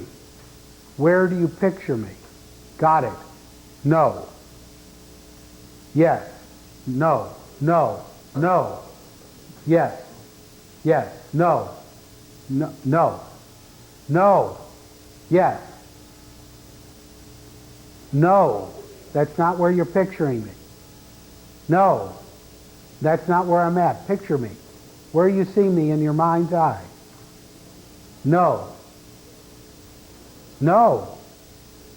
The definition of insanity is keep doing the same thing, expecting different results. The answer was no a minute ago, it's still no. Look, when you close your eyes and you picture me, I'm inside of you. Isn't that true? Everybody got that? Open your eyes. I'm not outside of you. I'm really inside of you. Your perception of me is different than his perception of me. None of you see me the way that I am. You only see me the way that you create me. It's you that is creating me. And the way that you know that I'm not outside of you, that I'm inside of you, is when you stop the distractions, you close your eyes, and you picture and you get the understanding that the movie camera that's running is inside of you. That's why you're responsible. This is not happening outside of you. This is happening inside of you. That's responsibility. You're responsible for putting yourself in slavery. Yeah. If you were responsible for putting yourself in, you can get yourself out. But if I put you in, Tim, I can get you out. But that doesn't empower you. That doesn't give you a sense of personal pride or responsibility. That's a victim. Knowing that I'm inside of you is your power. And that you'll understand when you go back and read the Bible on those passages that very clearly say, I am in my Father, you in me, and I am in you. You will understand what that means, because that's the reality. When you go back and read the Declaration of Independence and you say one people, you'll understand that we're all one people. We're all connected. And what you do, what happens to you, affects him and affects me, because we're all connected. You're just getting the understanding of how connected you are. That's why it was said, as you do unto the least of my brethren, you do unto me. We're all connected.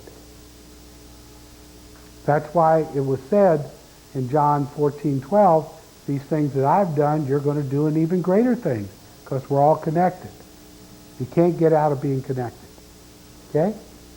In Christianity, it's referred to as the body of Christ. In Judaism, it's referred to as the body of Abraham. It's the same concept played on a different stanza using the same notes. It's like the Star-Spangled Banner. There are the notes are all the same, but every stanza has different words to it. And there are 4 different words. That's all you're doing. You're playing your own word, your own version, but you're staying on the same note. If I can get you on the same note, it doesn't matter how you interpret it, because it's got to flow through you and your experience and you understand it in your own way. Other questions? Yeah. Yeah. I'm going to get into it, Barrie, on bank accounts and real estate transactions. Yeah, I'm going to go into my favorite issue, which is money now. I noticed something that you had in there about the code, I think it was USC 26, but it was not documented to positive law. Yeah. And I seen something in there too, was talking about building codes and all that kind of stuff. That's not documented in positive law either, is it? Title 26 is not positive law, Right. meaning it was never passed into law. Okay. To pass it into law would institute slavery, would change voluntary to involuntary, and that's not allowed in the system. Okay, I understand that, but I'm saying I think some more codes in there that are also not positive law. Right. The whole thing isn't. Right. So I was saying something there about building codes. Yeah. That are not in positive law. That's correct. Okay. Because the reason it's not positive law is when you read your Constitution, you'll see that the states were sovereign. They needed a central government to do certain things, like deliver the mail and keep the roads working. You can see how well that does. And they gave it its sovereignty in a very small area called Washington, D.C., or places that it owned, like the shipyards or wherever it had army barracks, and that was it. What happened is that the genie got out of the bottle and has now gobbled up the country. And what got the genie out of the bottle was the information and the thing that has to do with money. So I want you to go back into your Constitution. Let's go back to Article 1 and see what the Constitution has to say in Article 1, Section 8, Paragraph 5 on money. And I'm going to show you the problem.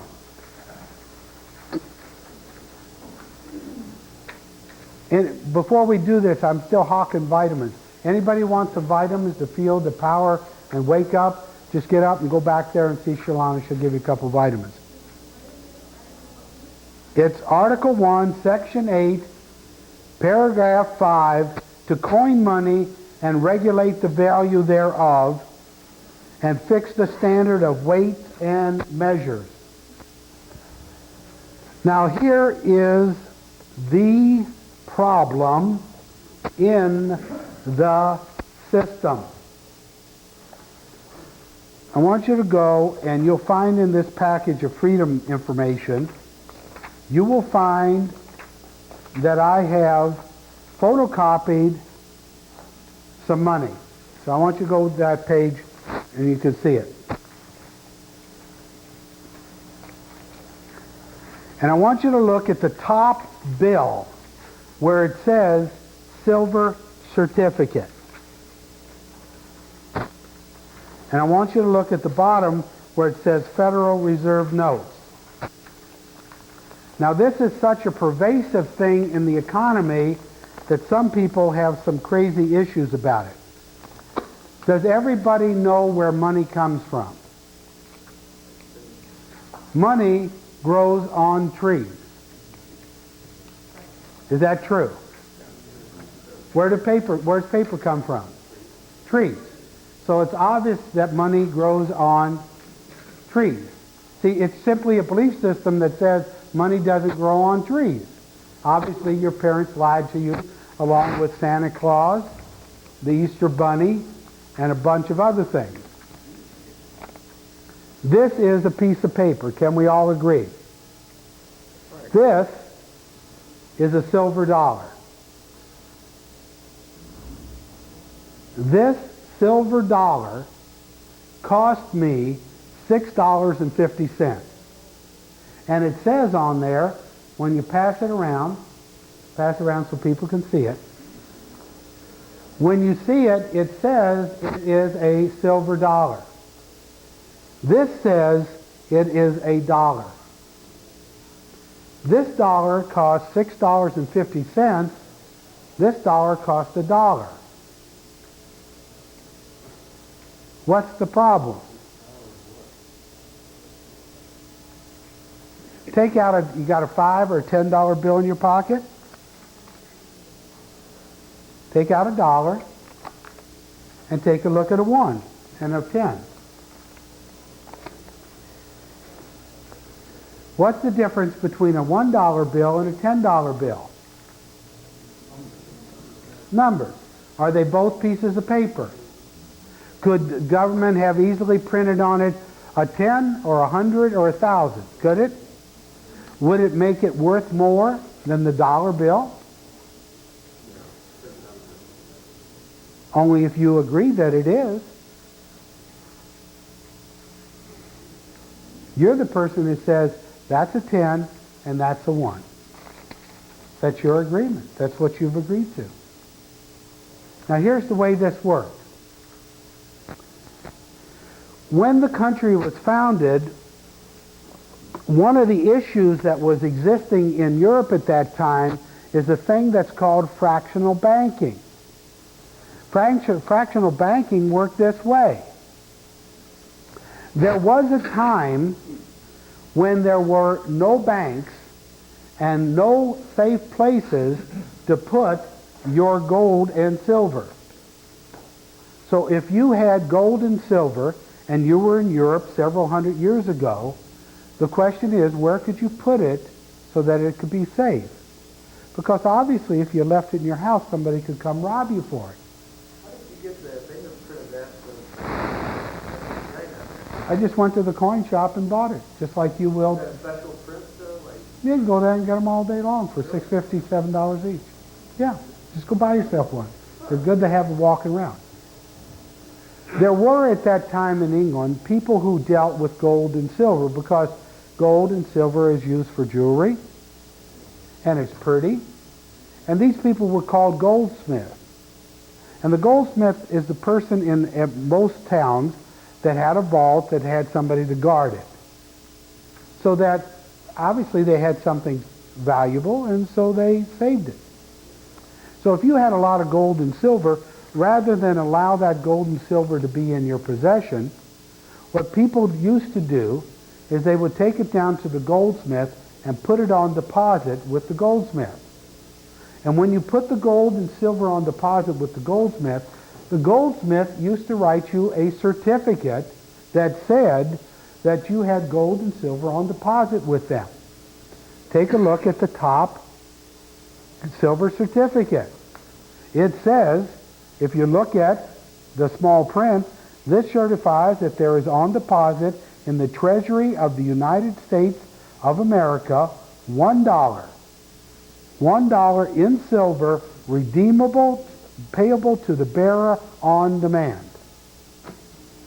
That's a receipt for silver. And the reason that it's a receipt for silver is, you know, to carry around 1,000 of these is pretty heavy. Can you imagine taking 1,000 silver dollars and going to make your house payment? That would be pretty heavy. So what happened is, if you were in Europe, you would take your money to the goldsmith. The goldsmith would give you a receipt for it, and therefore, anytime you wanted it, you would go back to the goldsmith and redeem it. So let's say that you had money on deposit there, you wanted to buy a cow, you'd have to go back to the goldsmith, turn in your paper receipt, he would give you the silver, you would take the silver and gold, buy the cow. The guy now who had the silver and gold says, well, I need someplace to put it that's safe, and he'd take it back to the goldsmith and put it in the vault. Nice system, right? And you would pay a fee to have somebody watch your money. What happened is that these gold and silver certificates that the goldsmiths began to put into circulation or give to people, people started taking a shortcut. Instead of going back to the goldsmith to get the gold and silver when they wanted to buy the cow, they would simply take the receipt and trade the receipt for the cow, give the other person the receipt, and if the person wanted it, then he'd go back to the goldsmith and get the money. It's a good deal. The goldsmith gets a fee for keeping the money safe, and that pays for the security or whatever. Then things began to change. What happened was the goldsmiths woke up to the fact that people would put money on deposit. Remember, this is money, and this is paper. Everybody got the difference? See, the difference between money and paper is that, does silver come in this form? It takes a lot of labor to get the silver in this form, doesn't it? I want you to recognize that this is what this is. This silver dollar represents somebody's labor, which is their property, in a form that you and I can use to exchange with. That's all this is. This is a piece of paper with some numbers on it. This is something that somebody worked for. Got it? The goldsmiths figured out really soon that people were not coming back and forth redeem certificates. And so the goldsmiths began doing something that was crazy. They began, when somebody would walk up to the goldsmith, because the goldsmith had the money, and say, listen, I need to make a loan, and the goldsmith would say, okay, I got some gold back here, and I'll lend you. But if you were the goldsmith, and somebody came up to you to borrow money, if you could get them to take a piece of paper called a receipt, rather than lend them the actual money, what would you do? Would you lend them the money if they'll take a gold receipt? No. Give them a piece of paper. So the paper began circulating around. Somebody wanted to have the paper, to bring it back in. The goldsmith's taking a chance. The chance is that he's going to have enough gold and silver on hand to redeem all the pieces of paper. So the goldsmith is a pretty good businessman, and the businessman figures out that he can issue more paper than he has gold and silver in the vault. So they began to issue 4 times as much paper as gold and silver in the vault. Now think about this for a minute. He's creating money out of thin air. He's lending you something he doesn't have. He's playing God, creating something out of nothing. That's what the goldsmith did. And so they would get fabulously rich, lending people something they didn't have. Because when you are alone with the goldsmith, do you think he wanted paper back? What would he want back? Gold and silver. Pretty good deal. I'll lend you paper, which is only paper, but I'll work this out that I want you to pay me back in gold and silver. Pretty good deal. In 1913, the federal United States established the central bank. That bank is called the Federal Reserve Bank. And I've already gone over with you that's a privately owned and operated for-profit bank.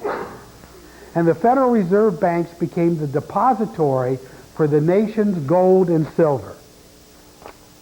Got it? A privately owned and operated for-profit bank became the depository for the nation's gold and silver. Now, what do you think somebody who loves money would do? The same thing they've always been doing. Create something out of nothing. For a long time, there was United States silver certificates and United States gold certificates, and you could take them back to the bank and you could get your money from them. But then the bankers, as bankers always have done, these are the ones that are referred to as the ones that are in love with money, began to lend more paper than they had gold and silver in their vaults.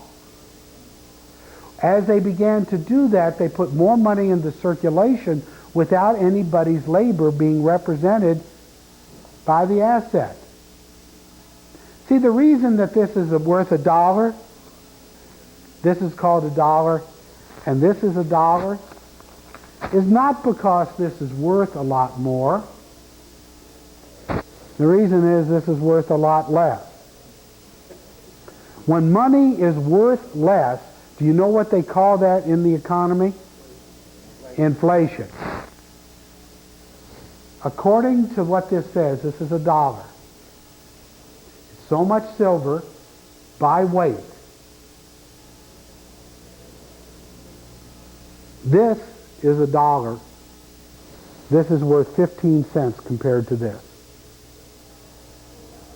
That's why if you're earning $500 a week now and you're saying to yourself, I can't make ends meet, when I was earning $100 a week I could, the reason is not that this went up in value, because the same amount of labor is required to get it to the position it is now, but this dropped in value. It's a piece of paper. It's worth 15 cents compared to this. Why does that have any value? Because you believe it does? Why does it have the 15 cents? Because you believe it does. Because for right now, that's the way that I need to handle the conversation. Now, in 1913, when the Federal Reserve came in and became the depository for the nation's gold and silver, the bankers did what the bankers have always done. They began to issue their notes along with the United States notes at the same time. And their notes in the beginning were redeemable in gold and silver, and everybody was playing an honest game. Then they began to issue more loans, creating money out of thin air, than they had gold and silver. And that creation of the money created inflation, and most of that money, or a large part of it, went into the stock market. So that in 1929, the value of stocks began to accelerate and go up, not because the stocks were worth more, but because the paper was worth less. Because the bankers put more money into circulation than the people had represented by their labor. At the proper time, certain banks began to call in their loans. And if you had a loan with a bank and you had it invested in stock, and they called in the loan, the only thing you could do is sell off your stock to pay off the loan. When they sold off their stock, that caused the value of the stock to fall, plummet, and that triggered the recession of 1929.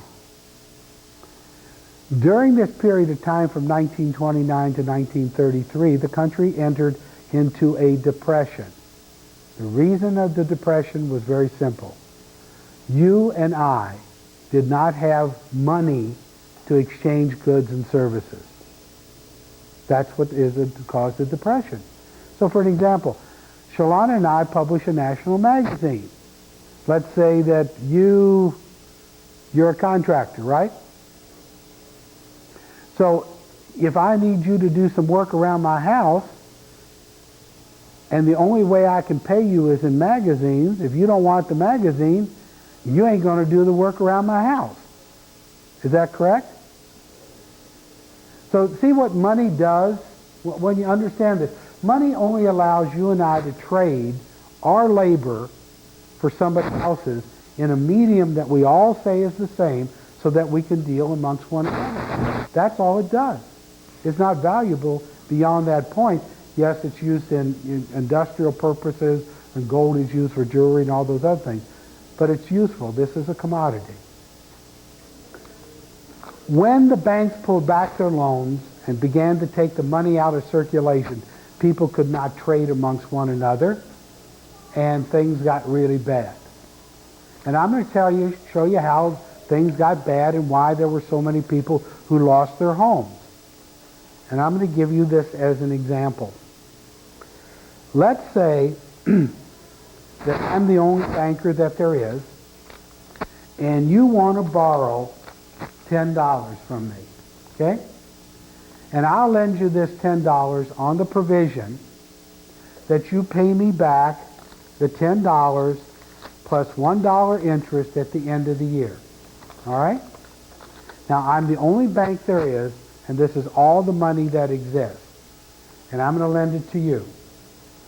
Of course, I'm a banker, and when I lend it to you, I want collateral, right? Because if you don't pay back the loan, I'm going to take the collateral.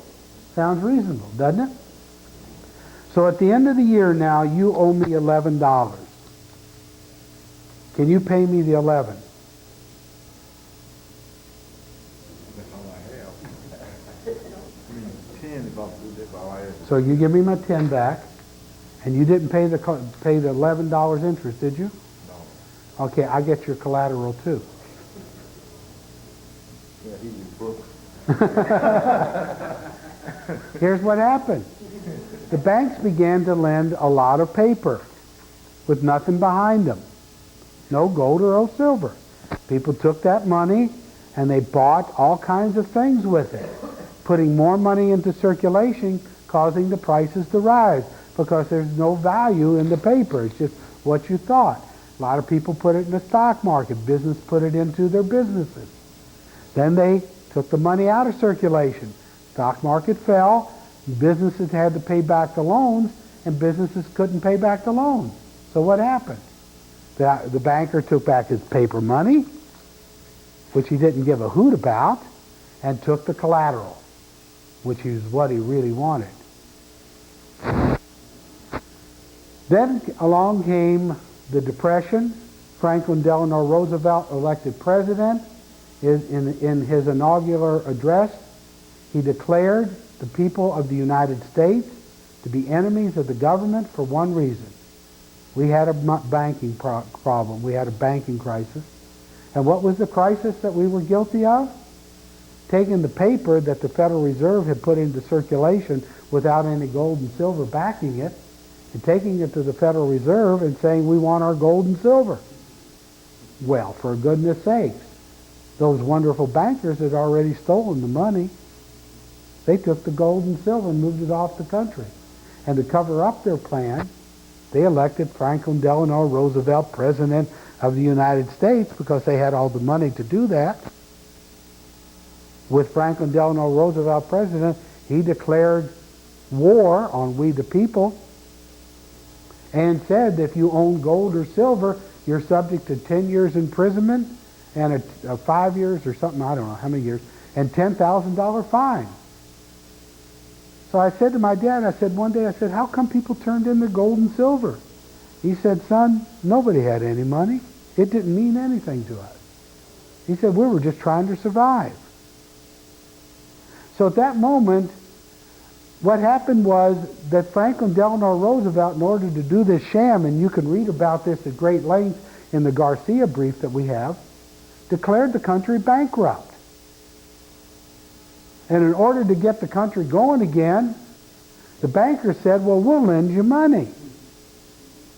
We'll give you all the money you want. We got this thing called a printing press. We'll just print up the money. But we need to have some collateral to give our loans the picture of being valuable.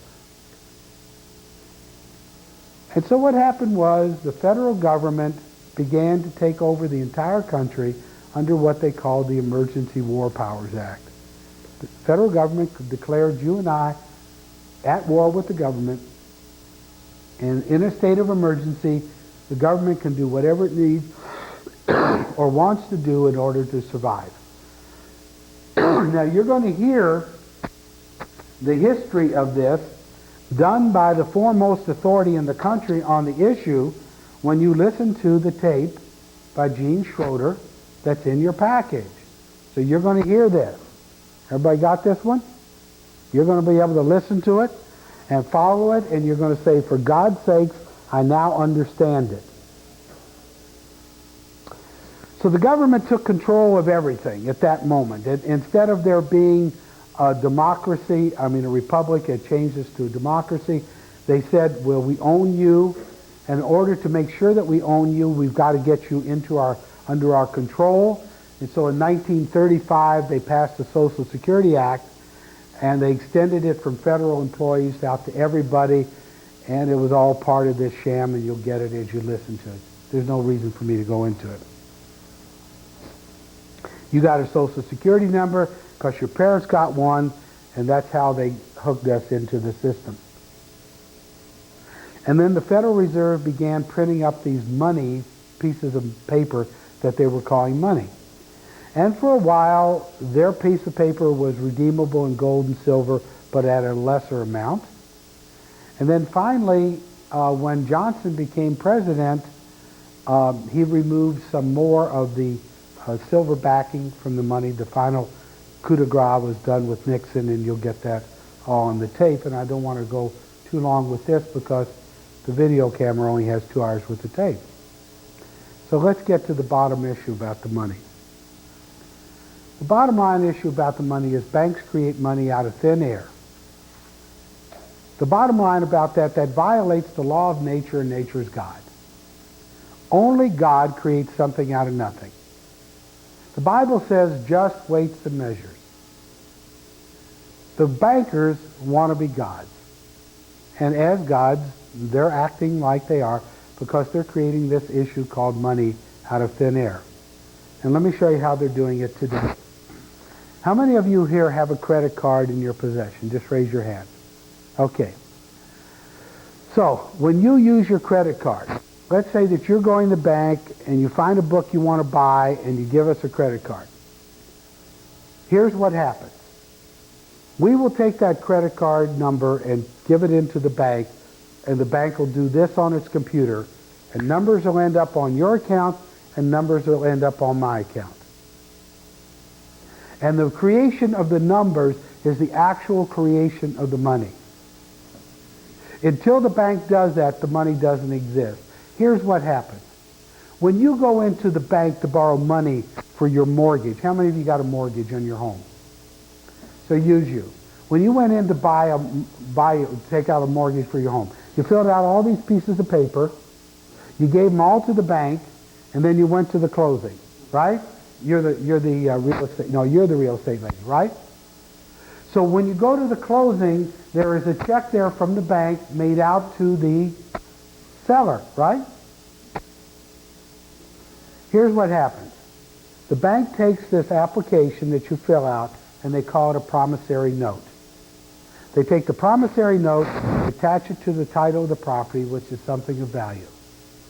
And then they write a check that is called a loan based upon the application and the title. At the very moment that the bankers write the check, they create the money out of thin air. So when you come to the closing, you take this piece of paper called a check and you give it to the buyer, seller rather, and at that moment the bank has created the money out of thin air. If you have a 30-year mortgage, your average person has to work 1 week a month to make the mortgage payment. Isn't that about it? How long do you think it takes the bank to create the check? A button. How long will it take you to pay for it? Long time. Okay, years and years. Do you think that's fair?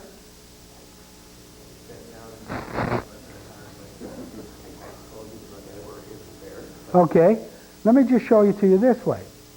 Let's say that you wanted to buy my house. I have my house for sale. And I'll say to you, I'll sell you my house on land contract. So we have a contract. You know how much you're going to pay me for my home. You know the interest rate. And you know that you're going to get the house. And you know how long you're going to pay. So if I give you my house and you begin paying me for it, is that an honest transaction? Is there anything about the transaction that would affect it that I haven't told you? There's a line contract that I can't remember what it is, but I think it's in favor of the seller. You can get it back and I can lose the money for them to do it if I don't. Yeah, if you don't pay for it, I can take it back. Your property, you get my money as well. Okay, so this is an honest transaction. The house represents my labor, my substance, and when you go out and work in the free marketplace, you get money and you pay me and you exchange your labor for money and you give that money to me, right? You see that's an honest exchange. Everybody see that's an honest transaction. Now let's put the banker involved. We'll make you the banker. Boo. So now you go to the bank and borrow the money. Is that true? Yes. Then you give me the check. And now there's only one banking system in the country because all banks belong to the Federal Reserve. Okay? And I put the money back into the bank. Couple questions. Did he lend you any money? No. How long did it take him to create the money out of thin air? Not long. How long is it going to take you to pay it back? A long time. Yeah. Do you get the picture that there's something wrong here? Yeah. It could bite into the future, like my labor's future. He's not, that bank's not giving you any credit. Right. I'm giving my labor. Right. But it's not a fair exchange. It's not a fair exchange. Now the law of the universe is fair exchange, balance. Do you think we've unbalanced it? Yeah, I just What else would you say about the contract you have between you and the banker? Did the banker tell you that the banker created the money out of thin air? No.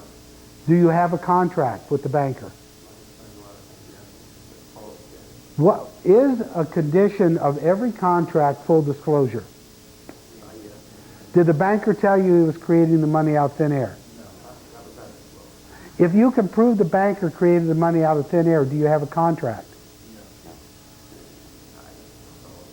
No.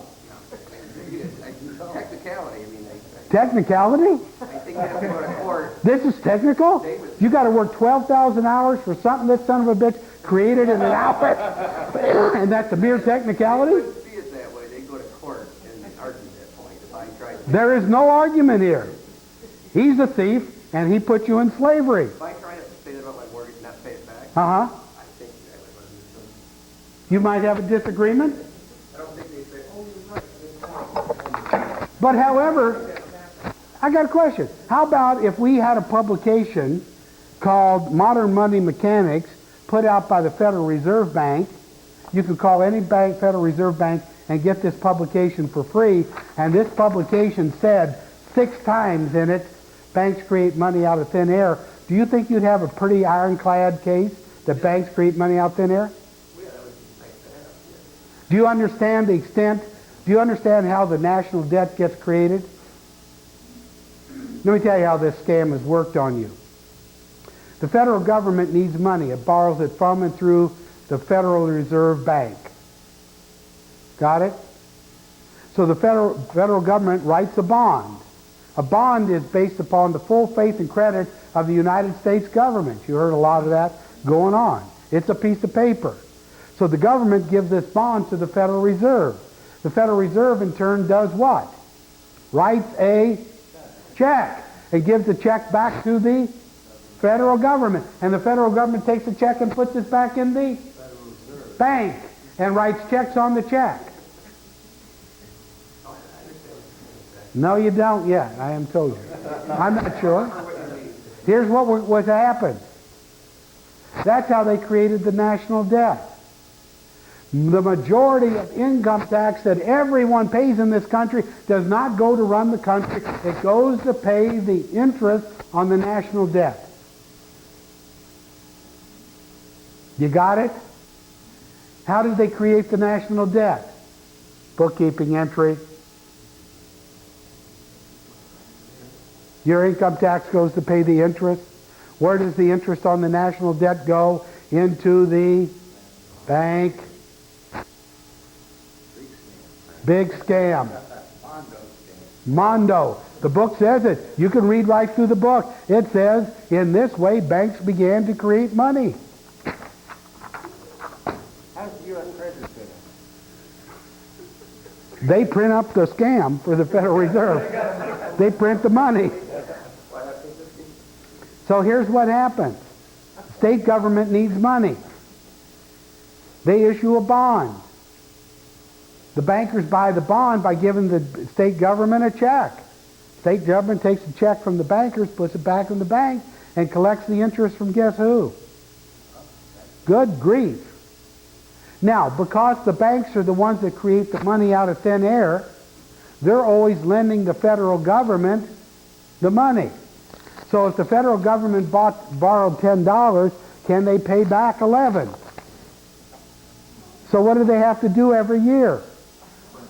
Borrow more money, which makes the money worth less, which makes things cost more, and that's inflation. Go ahead. Whenever they went at planning this, and the guys didn't get greedy, they said, no, only lend out the gold they have. Where would we be today? Would we as advanced? Because Better. we'd be a lot better. Yeah. Because when a government begins to do this, people begin to lose hope and eat on themselves. It is a crime to let this go on. There would be a few rich guys that wouldn't have been at risk, basically what would happen in the history. Look back if everybody was not greedy and did not. The love of money is the root of all evil. Remember that? Remember being told that? Yeah. Uh-huh. Yeah, it's in the Bible somewhere. All Bible scholars know that. Once he'd have all the assets of his month's work, he would be a rich man. Yeah. So here's what happens. The government every year has to borrow more money because if they don't, there's less money in circulation. What happens when there's less money in circulation? What do you call it? A depression. So when the federal government tells you they're going to balance the budget, what are they telling you? They can't, first of all, they can't balance it. And the second of all, if they attempt to do it, it will do what? Cause a depression. You're getting screwed. You're being lied to again.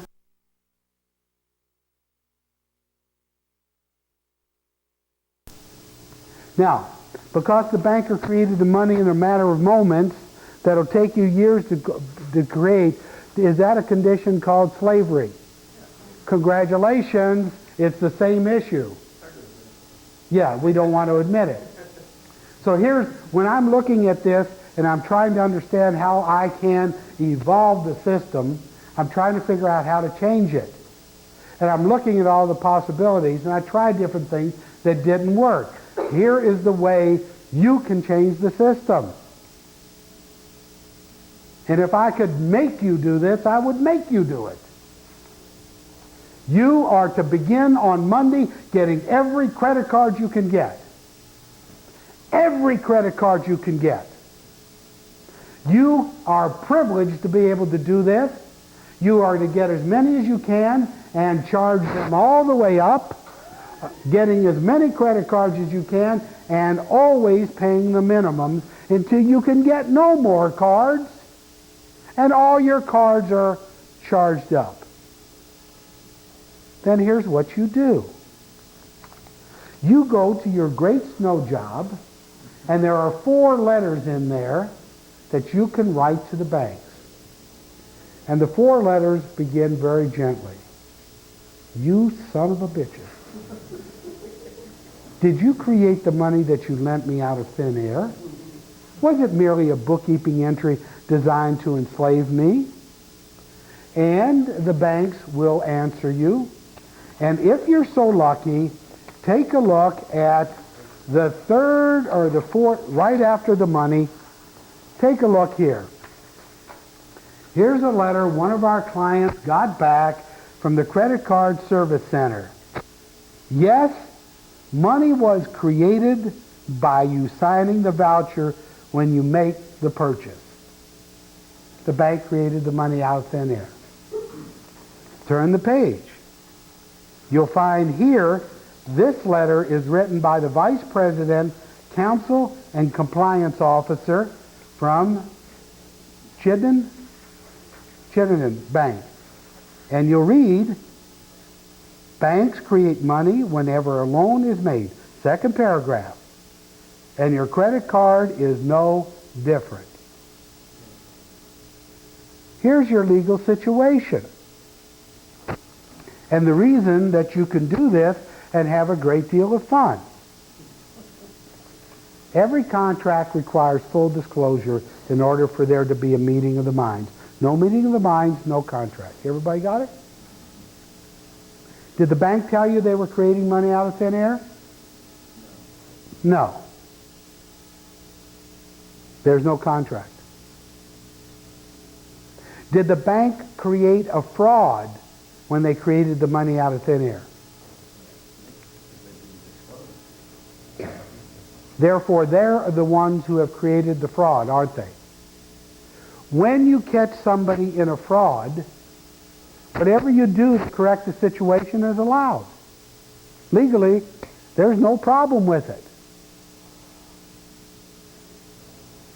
You're not cheating anybody, but getting all the credit cards you can do and charging them all the way up. Let me just show it to you. Yeah, let me do this. I'll come back to you. Let me do this. Let's say that you use your credit card to buy something back there. And if you don't pay the credit card, do I, the merchant, get cheated? No. Everybody got that? If you don't pay the bank, does the bank get cheated? No. Did the bank put up anything? If you pay the bank off, do you get cheated? Right. You're the one who gets cheated. Who gets cheated if you have the goods to microwave oven and tell us I know. Park it for a moment. The goods are... If you go in the bank and try the goods joke on you, I'll show you how to play the game. Let's go do it with you. You don't pay the merchant. If you don't pay the merchant, if you use your credit card and don't pay for it, do I get cheated as the merchant? No. Okay. Does the bank get cheated? They would say I guess not. You want to guess or you want to know? I want to know. So you know. Tell me, do you know if the bank gets cheated? I'm not sure, no. Okay. Does the bank get cheated? No. If you pay for your credit card, do you get cheated? They give you money for your services. Wake up. You need vitamins. The bank hit the electronic keyboard and created money out of thin air. That created good. Got it? That's why you need the vitamins for this part of the thing. Because your head won't click. Got it? So does the bank get cheated if you don't pay them? So what happens is this. When you use your credit card and put a lot more money into circulation, is that good? And if you don't pay for it, is that bad? No. Now here's what you're to do. You're to start on Monday, getting as many credit cards as you can, charging them all the way up, paying the minimums, until you can get no more cards and they're all charged up. When they're all charged up, use the credit card letters and cancel the credit card debt. Now, the banks will do one of three things. A, they will leave you alone. B, they will sue you. So if they sue you, when you understand the issue, your thing is to get really excited, because you're going to sue them right back. Because the law says, when you catch these greasy son of a bitches screwing you, you're entitled to triple damages. I like this game already. Now, you're not an attorney. You've never had to sue anybody. You don't know how to do this. Look, I got the lawsuit. I got the paralegals. We can teach you how to do this. Anybody can do this, and that's what you got to do. Have you done it? Yeah, and am doing it. Both. And you're going to court and you're going through the whole thing? Yeah. I sued a bank called FCC for $50,000 because they sued me. The bank defaulted on the lawsuit. They called them up, and what happened? I got to go collect my $50,000. I have 3 of these lawsuits going right now. You have to have a lawyer to do this? No, you can. I'll teach you how to do it yourself, or you'll do it, or we'll find somebody to do it for you. Okay, I'm so confused though. Yeah, for triple damages. If you, the merchant, Huh. I bought a book from you today on a credit card. Yes, Somehow, you deserve $22 for the book. I got numbers on my account. I just accept it. It was numbers created out of thin air. That's all I got. But the bank did not give you that money?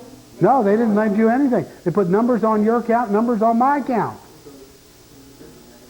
They cheated us both, is what the bottom line answer is. And they charge you for accepting that credit card, and they're going to charge her interest for using it. Right.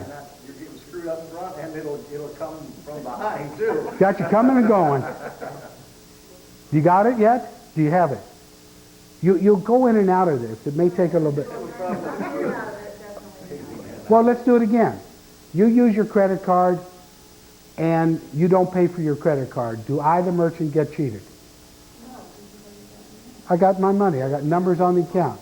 If you don't pay the bank, does the bank lose anything? Wait, yeah, did they pay me anything?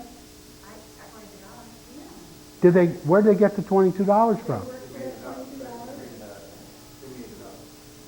Where did they get the $22? You'll get it. Somebody turn on some air in this place. Turn on some air. Let me try it again. You just use your credit card. The bank put numbers on your account, numbers on my account. Okay? If you don't pay the bank, do I get cheated? If you pay the bank, does the bank get cheated? The bank put up anything. If you pay the bank, do you?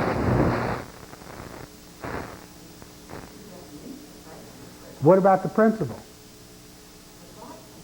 That's not the issue. I know that's where you're stuck. That's where people get stuck. You think as you get something, you got to pay for it. That's not the issue. I'm feeling like I'm stealing. I know, but I'll clean it up in a minute. I know you think that. All right, but let me tell you what the spiritual principle involved here is. When the Hebrew, remember the story of Exodus? In the Bible, Exodus? Charlton Heston? I always loved that story. If I could get my own part in this movie, I'd like to do his. I'd like to do the Moses bit, okay? All right, so here's the issue. When the Hebrew slaves left the slavery of Egypt, the Egyptians gave them the gold and silver, and the Bible says, in payment for their years of servitude. That's what the Bible says. What I'm telling you is the modern equivalent. You're getting severance pay. This is your severance pay. Because here's the issue. Get this, ladies and gentlemen. Could the bank have lent money that it had on deposit from a depositor or an investor? Could they have done that? Yes. What banking institutions in this country operate that way. Credit unions. It's right in front of you. Credit unions operate by lending money that they get from depositors or investors. And banks could do the same thing, except those son of a bitches want to hold you in slavery, and you sit there and allow it. So if I tell you to get credit cards and charge them all the way up, I'm trying to get you to break your limitations and get through the issue. Because when you get them all charged up, you're entitled to sue them for triple damages. That's what the law says. I don't know how long it'll take you to get your credit card. One? No, you start tomorrow. I've got people that, I'll call you in a minute. I got people that have paid off their homes. I got a woman who called me up from Texas. She says, I just got American Express. I just called them up and asked them how much credit I had. They said I had an unlimited credit. I said, what are you doing? She says, I need a car. She went down, she said, I called up the dealer. The dealer said, the dealer take my American Express card. I said, how much is the car? She said, $11,000. She called me up the next day. She said, I found a better one, $17,000. This woman put $17,000 car on her American Express card. I said, what are you going to do to top that today? She says, my girlfriend's coming over. We're going out and buy a loom and a computer and a bunch of other stuff and tickets for a vacation. She says, I'm having a ball. She just ran up these credit cards all the way up to the maximum. Don't say no, you don't understand it yet. I wouldn't tell you to do anything illegal. It would be my responsibility, not your butt in the sling. Do you understand if I'm telling you to do something that's morally wrong, then you rely on my judgment? Do you know I'm the one who goes to jail, not you? I assure you, I'm the one responsible. All right, got to ask him for a minute, in just a moment. Okay. I have no loans to pay, and no mortgage. I don't have any credit cards to pay. Say we get a movement of people forgiving their debts,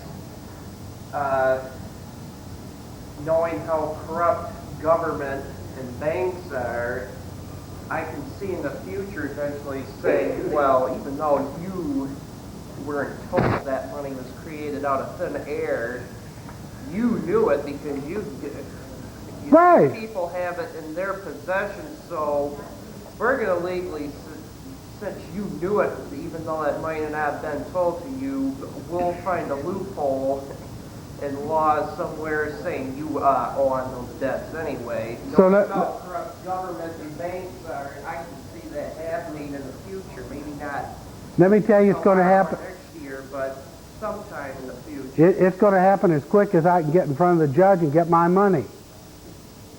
Because here's the issue. The issue is you cannot be held into a contract that creates the prohibited condition of slavery. Sons of God do not hold themselves in slavery. You don't have that authority anymore. Because once you've been told something is wrong and you get it, cell by cell, you are obligated to remove that stone, that impediment, from all those that have not seen it. You're obligated to do that. You don't have a choice. The choice has already been made. The issue is that the banking system is corrupt, it controls the government, and they control you. You want to get out of it? You can get these credit cards, charge them all the way up, and because they're unsecured, you could always take bankruptcy. What is the big deal here? And if you take bankruptcy, there are companies that will clean your credit, take the bankruptcy out of your life in less than 6 months. And we got the names of many of them. After, yeah. Payback time. We're going to do all these credit cards. Right. Get down to my student loans, my mortgage is gone, I do $80,000 or more on the credit card, I own all these goods, and it works. I get out of them all except, and they ruin the credit for the future. They want to get more credit cards and another loan. They say, you got your goods, that's that game over. We have a company in California that will clean your credit. Take all that bad credit off your credit report. They do it within 6 months. You start all over again. Then whether it's bankruptcy or... Yeah, whether it's bankruptcy, whatever it is. Your question. Same name after the food. Yeah, sure. You can use your own same I name. got 3 questions. Under triple damages, is that on your down or on your deposit value of the house. Total value? What? Total value of the loan. Is American Express a bank? I think it's a corporation. I may be under different rules. No, same rules. They create money. All credit cards create money. All banks create money. The only one that doesn't is a credit union, and they're the only one that's operating what we would call with integrity. And under credit union, I've been a member of a credit union and applied for a loan there. I've never been turned down. Maybe I just haven't asked for enough money.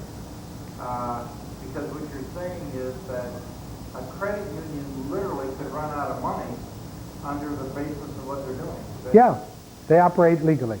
If they, pardon? Credit unions. Put a dollar on the deposit in the bank, you put it up to one. That's what you're for, they have to have. They create more money every time you put money in. I guess my thought was that if you go to a credit union, you say, what is your limit, the maximum amount that a person could limit, they should be able to give you a number. Yeah. Mm-hmm. Yeah. One more quick one, I'm sorry. I have to Okay, come to you next, Darcy. No, go ahead. Like my brother, he is a slave to civil service or whatever I call it, works for the state, and I was talking about this a little bit with him, and I said, well, what happens if I get all my tax period wrong? And he said, well, just don't drive my roads, Bob, because my money's going towards these roads. But then, you had mentioned earlier, most money goes towards just debt. There's, 1% of it. their gasoline taxes pay for your roads. Yeah, that's what I want to know, where all the money really goes to. What kind of a tax is a gasoline tax? It's excise tax. I pay every legitimate tax I'm required to pay by law. Right? By law. I'm not required by law to pay a federal income tax, state income tax, or social security tax. By law. You understand the law now? Yeah. Okay. But I'm just when they give that kind of reply, you just say, well, look, that doesn't go towards the roads, so I am paying for the roads. Yeah, you pay for your roads. Yeah. You pay for the phones, there's tax there. Buy an airline ticket, there's tax there. Buy cigarettes, tobacco, alcohol, there's taxes on everything. You pay all those legitimate taxes. What you don't do is pay a direct tax, because the direct tax is 10 for him, 50 for him, 100 for him, and put you in slavery. That's what a direct tax is for. It keeps track of the heads of the slaves. Darcy, then back to you. Yeah, Darcy. This book will proceed people that the Federal Reserve, public law in 1958 said it was giving 0% if they can create money. That the Federal Reserve System collateral requires 0% backing of the school. Uh-huh. Did they tell you they were doing that? Did they tell you they were creating the money out of thin air? Then there's no contract. I understand. The issue is that they didn't tell you on the credit cards they were creating the money out of thin air. Therefore, there's no meeting of the mind. No contract. When you ever go to court, you actually go into court and have to stand up and defend yourself. Have you ever had to do that? Me? Yeah. Sure. About over these credit card payments. Yes. And you won. No. But you're not in jail. Then I won. The reason I had to answer to you that way is that I never took it into court on the issue that I'm talking to you about.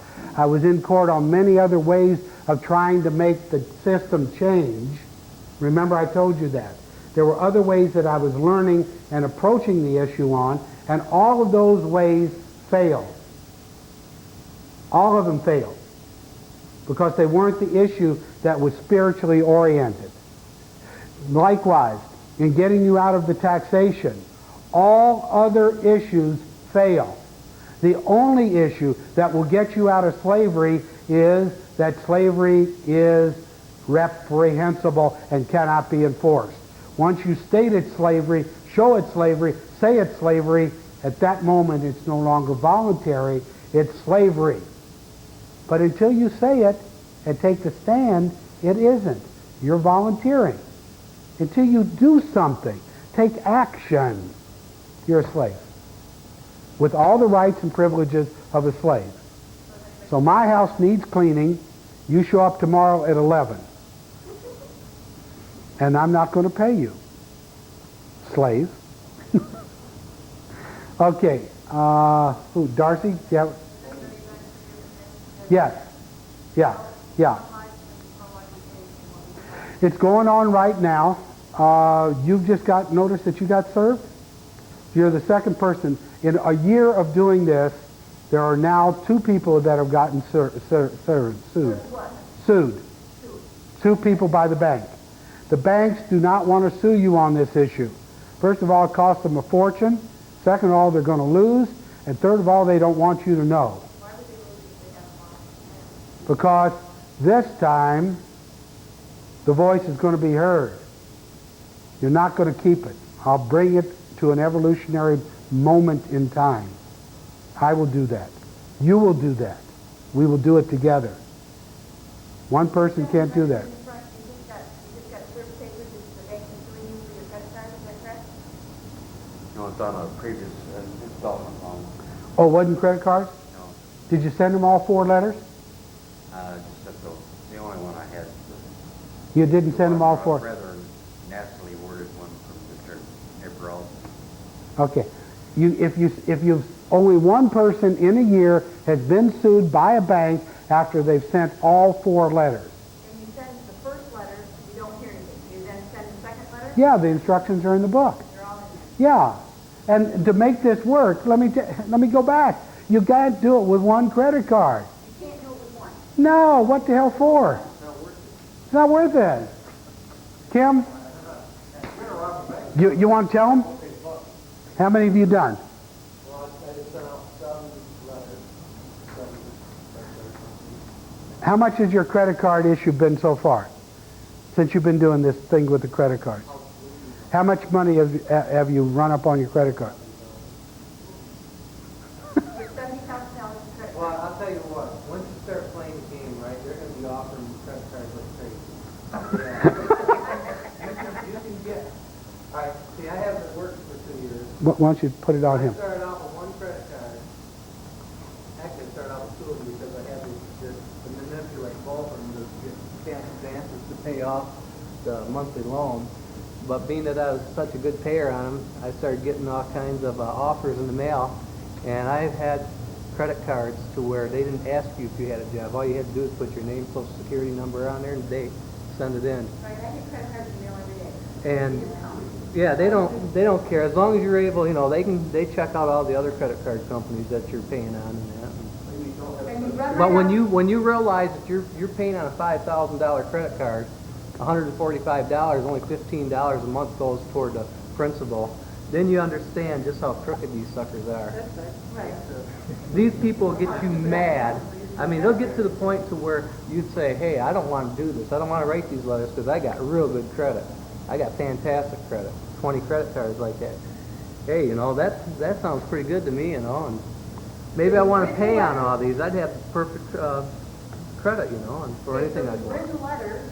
7 of them. I just started 7 of them. I'm still playing around with cards. And that's what I'm going to ask you. If I should stop at as soon as I send out my first letter, you know. Keep going. And, you know, I got American Express. You're charging even though you're sending the letters. I've had people send the letters and the bank turn around and send them a platinum card. I had 3 happen in 1 week. They're saying, what the hell's going on? And I'm trying to tell them that as a sovereign son of God, you've been given a gift. It's called severance pay from slavery. If you get what I'm telling you, that's what it is. That's your gift to get out. Now, get some gold, some silver, and 3 to 6 months worth of food, and do it tomorrow, Monday. You're going to want to eat, aren't you? It's good to always have food on hand, these 3 to 6 months, because here's what happens. This is going to grow to a crescendo. You get it, you tell other people. We've got thousands of people that are getting the credit card issue and are charging them up and doing this. We got a government that has inflated the stock market to the point where it's out of sight.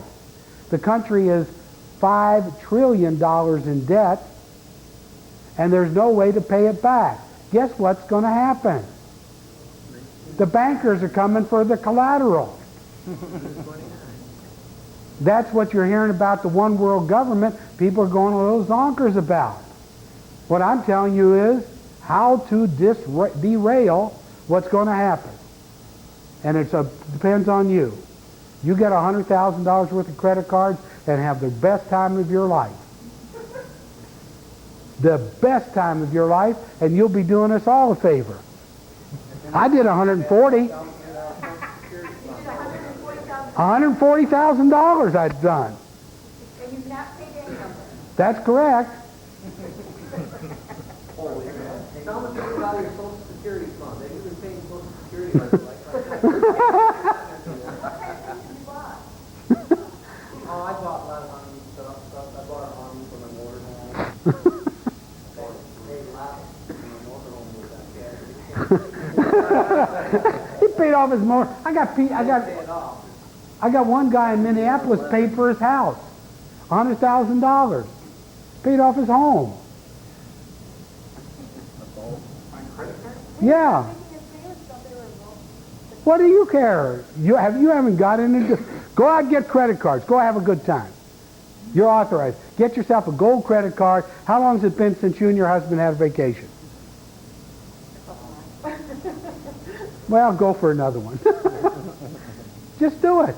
Because you can always do bankruptcy, and then you can always get your credit cleaned. And what you're doing is helping everybody that you've understood the fraud in the banking system, and you've changed your vibrations. You've changed the way that you deal with life. Now, with your letter system, they can't come and take anything away from you either, can they? Can't take anything away from them. You've already put up, you've already put up your defense. The defense is real clear. What page is that on your book? Part 2. Oops. She's getting it now. You can tell when she's ready to go shopping. So, look, a couple other things on the credit card issue. If I can get you to move on the credit card issue, when the government goes into panic and all these things begin to happen in earnest in a matter of months, then you'll understand it. You won't get scared. You know, you'll sit back and laugh about it. You do the same thing on your home? Yeah. If you're going to do your home,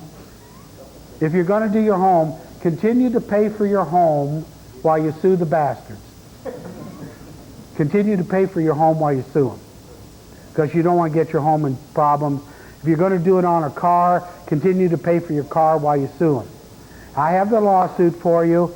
We can teach you everything you need to know, and you can have the best time in your life standing up in front of, what, the lawsuit? $35. Even on the car, you could do it on Or if you're a client of ours, we just give it to you. How do you become a client first? Become a detaxing client. Then we just give them to you. Yeah, Darcy. You're going to be surprised. Yeah. Zero net worth, nothing, law. You go out and have $100,000, $200,000 in credit cards, and they try to come after you, you have nothing, you have nothing. Right. I don't own anything anyway. Right.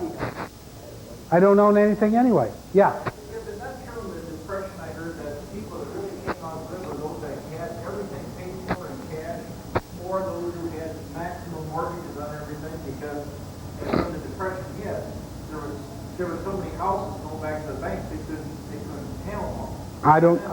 I don't know. I never discussed that or read anything about it. But let me tell you something about what's really disgusting. Shalana, could you turn down the cool? Or however that does, if we turn it down. Do you remember that Engler got up and told how well the state is doing? Remember that? Let me tell you how well the state of Michigan is doing. 61,000 families lost their home to state taxes, property taxes last year. State's doing real well. It was in the paper. I don't know, but last year was 61,000. So you want to really do something nice for somebody? Go out, get yourself a $5,000 credit card, find somebody who's losing their house because they can't pay the taxes, and pay them. Why not? Look, ladies and gentlemen, the secret of life, you can write this down, is we're here to help each other. This is not about a competition. This is helping each other. You got to get in the game. And to get you in the credit card game is the easiest, quickest, most fun game that I've got up for a while. How long is the game good for you? You envision? Less than 18 months. And then it's going to be not available or it's going to change? It's going to change. It's going to be really, it depends. Interesting. You know, I keep going back to the Bible because I like it. But you remember when Abraham negotiated with God? Well, he negotiated with God for Nineveh. And he said, you know, if there are 50 good people there, will you destroy the city? And God said no. He said, I'm on a roll. 40, will you destroy it? And God said no. I'll push the envelope. 30, no. 20, no. 10, no. But there weren't 10, and it got destroyed. I need 10. Are you the one that makes the difference? That's what hangs in the balance. Because what happens is, because the condition is slavery, there's a part of you that would rather die than be a slave. And you see that in your world. What we're doing, ladies and gentlemen, is destroying our world. We're depleting the oxygen, we're depleted the food, we depleted the animals, we treat the animals. We're killing ourselves. And it's real close to being devastating. It's real close to getting you wiped out. As dumb as it is, we cut down trees to make paper. When you cut down trees, you knock out the oxygen on the planet. The oxygen has fallen 50%. This is not brain surgery. When the oxygen level falls, certain bacteria are released, and what's going on? Bacteria are being released. There are germs going on. They scared you a little bit. They said somebody got some kind of bacteria and the guy died and very quickly. That's what's going on. The air is going out of the planet. And interestingly enough, the one way that you can replace the air on this planet the quickest is grow hemp. You need to grow hemp for paper, for rope, for cotton. Instead of cotton, you grow hemp. The Constitution was written on hemp paper. Ropes are made from hemp. Medicines are made from hemp. Paper is made from hemp. It's got one problem. You can smoke it. You know they can't tax it. So they don't And they can't tax it. That's the only problem hemp has. It's got a little stuff on the end of it, and people like smoking it so that you won't smoke cigarettes or buy their alcohol. It's right in front of you. 50% of all agricultural chemicals used in this country are used on the cotton fields in the South. That's why they don't grow hemp for cotton, for cloth, or for paper. Because they sell the chemicals that kill the ground, that makes the mess, that makes you dead. Look, here's what I'm suggesting to you. I'm suggesting absolute chaos. Do the mental calculation. If you weren't paying taxes anymore, and you weren't paying the bankers the money, how many days a week would you have to work in order to take care of your family? Who said 2? 2. It's absolute chaos. Do you understand that you're not capable of handling that kind of freedom? You're not. You need to be controlled. Obviously, you would create some problems. And you're not capable of taking care of yourself. 2 days a week is all that you need to put in place. So I'm suggesting absolute chaos. Here's what I'm suggesting.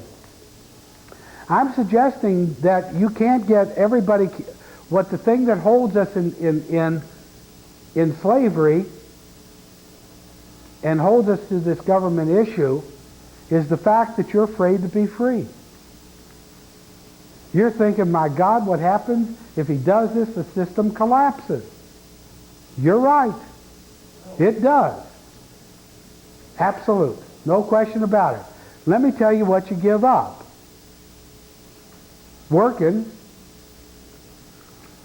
40 hours a week, 2 people in the family busting their ass, nobody being able to take care of their kids, people working yourselves to the bone, tired and exhausted, and being told that you are no good.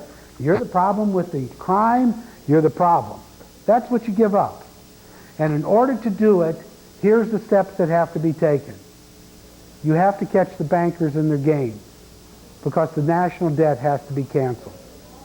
The only thing that's not canceled in the national debt are the debts that are owed other countries or people such as yourself who bought savings bonds with your labor.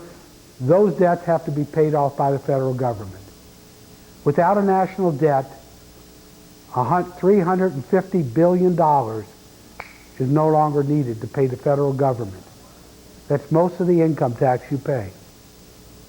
Now, if you cancel the national debt, you've got to cancel all the bank loans because they're all fraudulent. There is no other way to do it. So you don't owe for your house, you don't owe for your car, and you don't owe for your credit cards, you don't owe for your student loans. And to get you to going, I'm telling you to do the easy thing, which is your credit card.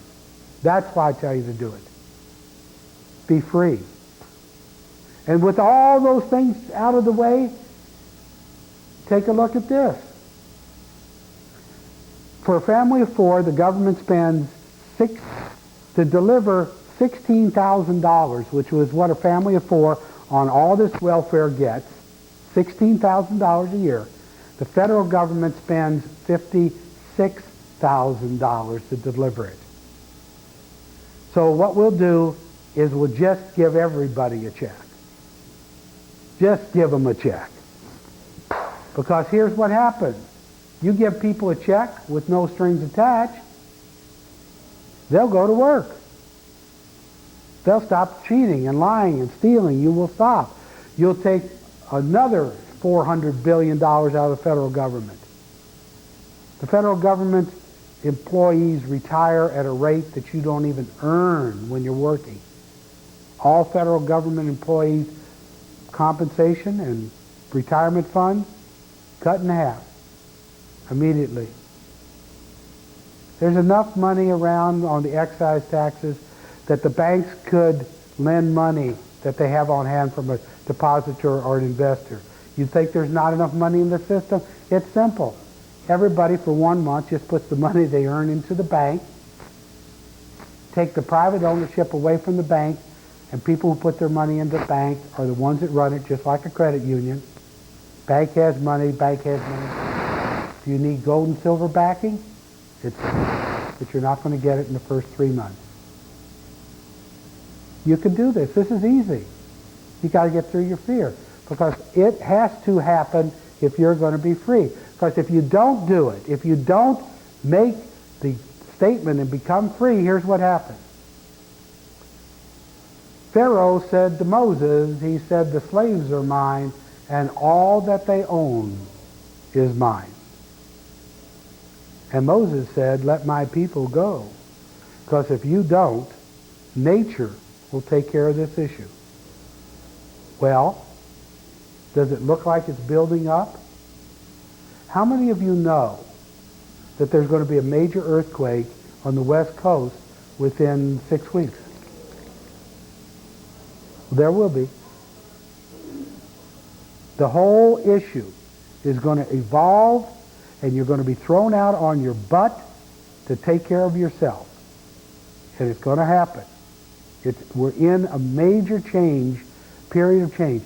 Each one of these changes is the same equivalent of the story of Exodus. It's the same changes. Go back and read them. What were the plagues visited upon Egypt for enslaving you?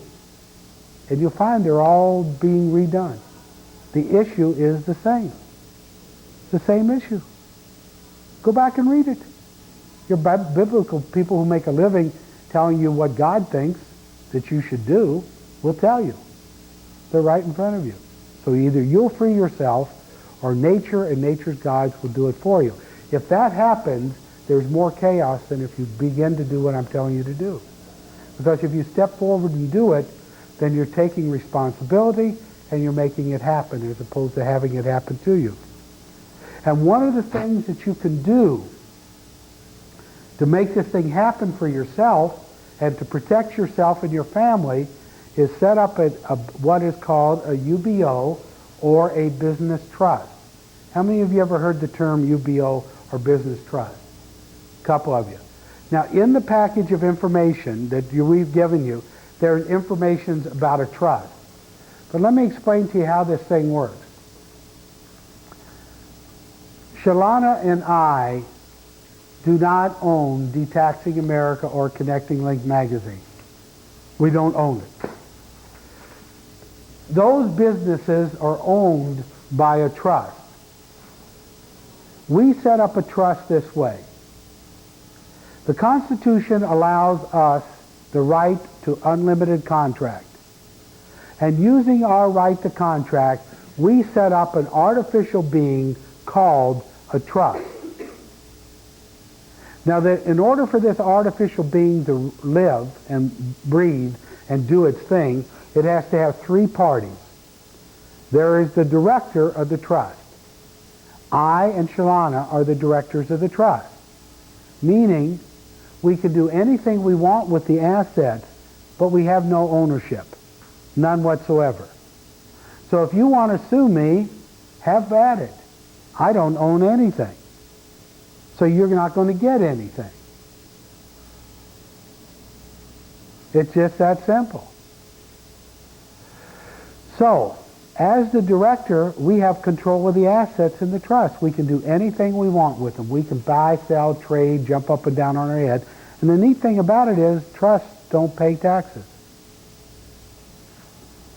A trust has two trustees. The trustees in the trust are like the board of directors of a corporation. They oversee the operation, they hire the director, they make sure things run.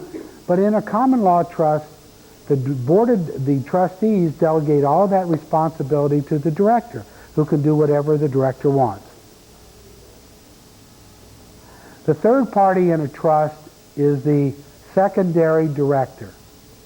If Shalana and I leave the planet, somebody else steps in and that person runs the trust. They have control of the assets. So when that happens, because none of the assets change ownership, there is no estate tax, there are no attorneys in our life, and the state is not in our business. Probate is not an issue. So for an example, let's say that you have a parent or two that's got lots of money, and one of these days they're going to leave the planet. If they set up these common law trusts, and they're the trustees, they have all the control of the assets. When they leave the planet, you step in and become the director. You got control of all the assets. There are no taxes. It goes away just like that. How many of you own your own business here? Just show of hands. 1, 2. Here's how you use a trust for a business. You don't register your business. You just create a trust. Trust will have a bank account. Then all the people who work for you right now, you get them their own trust. By the way, cost. First trust is $495. Every trust thereafter is $150. So, let's say you got 10 people that work for you. You get 10 trusts for them. Everybody gets their own trust. Your business pays their business. Ask yourself this. Let's say you hired a temporary person to come into your business. Okay? Ever done that? Ever had a temp? When you pay the temp agency, correct? Yeah. You understand if you rent a temp? You pay the temp agency and they take care of all the taxes, right? So that person is not an employee. So when you get a trust, you establish your business as a trust, and you have the people that were working for you have their own trust. Your trust pays their trust, and they're not employees. There's distance between you. Therefore, there is no unemployment tax. There is no Social Security. There is no withholding. There is none of this whole 28%. It just goes away like that, along with the CPA, and along with the attorney. I've got people that are doing business, lots of businesses, and not making any money. As soon as I can sit down with them and say, look, This is easy. Just do away with your corporate form by canceling the corporation with the state, put in a trust, give each of your employees their own trust, your business pays their business, and what they do, if they want to pay tax, that's their business. And the guy said, for goodness sakes, I just went profitable. It's easy. This stuff is so easy. If you have stocks or bonds, you don't own it in your name. You put it in the trust and let it operate through the trust. You get all these things out of your name. You ever seen the trucks drive down the highway, the Hunt trucks? You see those? Every one of those trucks is owned by its own separate and distinct trust. Every one of them. So what happens is, if one of those Hunt trucks hits you and wipes out your entire family, you can only sue that truck for what it owns. That company that owns that truck, that's it. You can't get all the other 3,000 trucks that have the name Hunt on it, because all of those 3,000 trucks are each owned by its own separate trust. Yep. Yep. Put your house in a trust. You can put your cars in a trust. You can put your stocks in a trust. You have as many trusts as you want. No, you can transfer it in there, a quitclaim deed. You may have to redo that, but you can quitclaim deed it into a trust. Does that affect your mortgage at all? It does. If you have a mortgage on your house, you can still do it. Yeah. You go down to the county recorder and quitclaim deed the house over to the trust. It's like selling it on a land contract. I'm selling something I don't own. The house. You're selling your interest in it. So what happens when the trust owns the house and you buy the house? The trust sells the house and you go. The money goes into the trust account, and then just use that money for whatever we want to do. Because I'm doing it right now. I'm refinancing it. I'm not putting the trust in. So don't do that. Just refinance, then place it in the trust because there's all kinds of trust fees and this and that. Could be. It'll vary with every... Keep it in your name and then transfer it. And I'm saying once I transfer it and sell my house, in a couple of years or so, then now the trust owns it, so I can't transfer it out and do it again. Once it's in, it's in. Okay. Well, you can take it out once it's in. The director can do anything that... Director, you can do anything you want. So take it out, refinance, so at that point... And then put it back. You're not controlling income personal when you refinance it, because you say what's your average, or maybe the average. Yeah. Darcy's always trying to make this complicated. She just gets it. Yes. Pardon?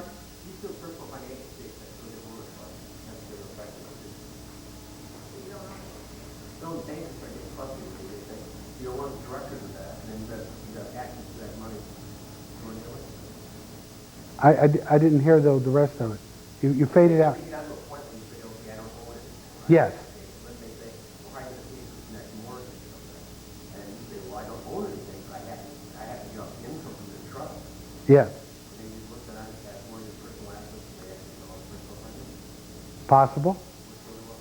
Possible, yeah. Each bank is going to handle this issue differently, and each institution is going to handle it differently. Other questions? Yes.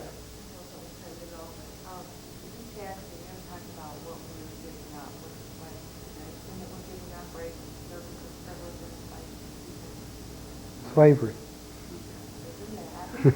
That's it.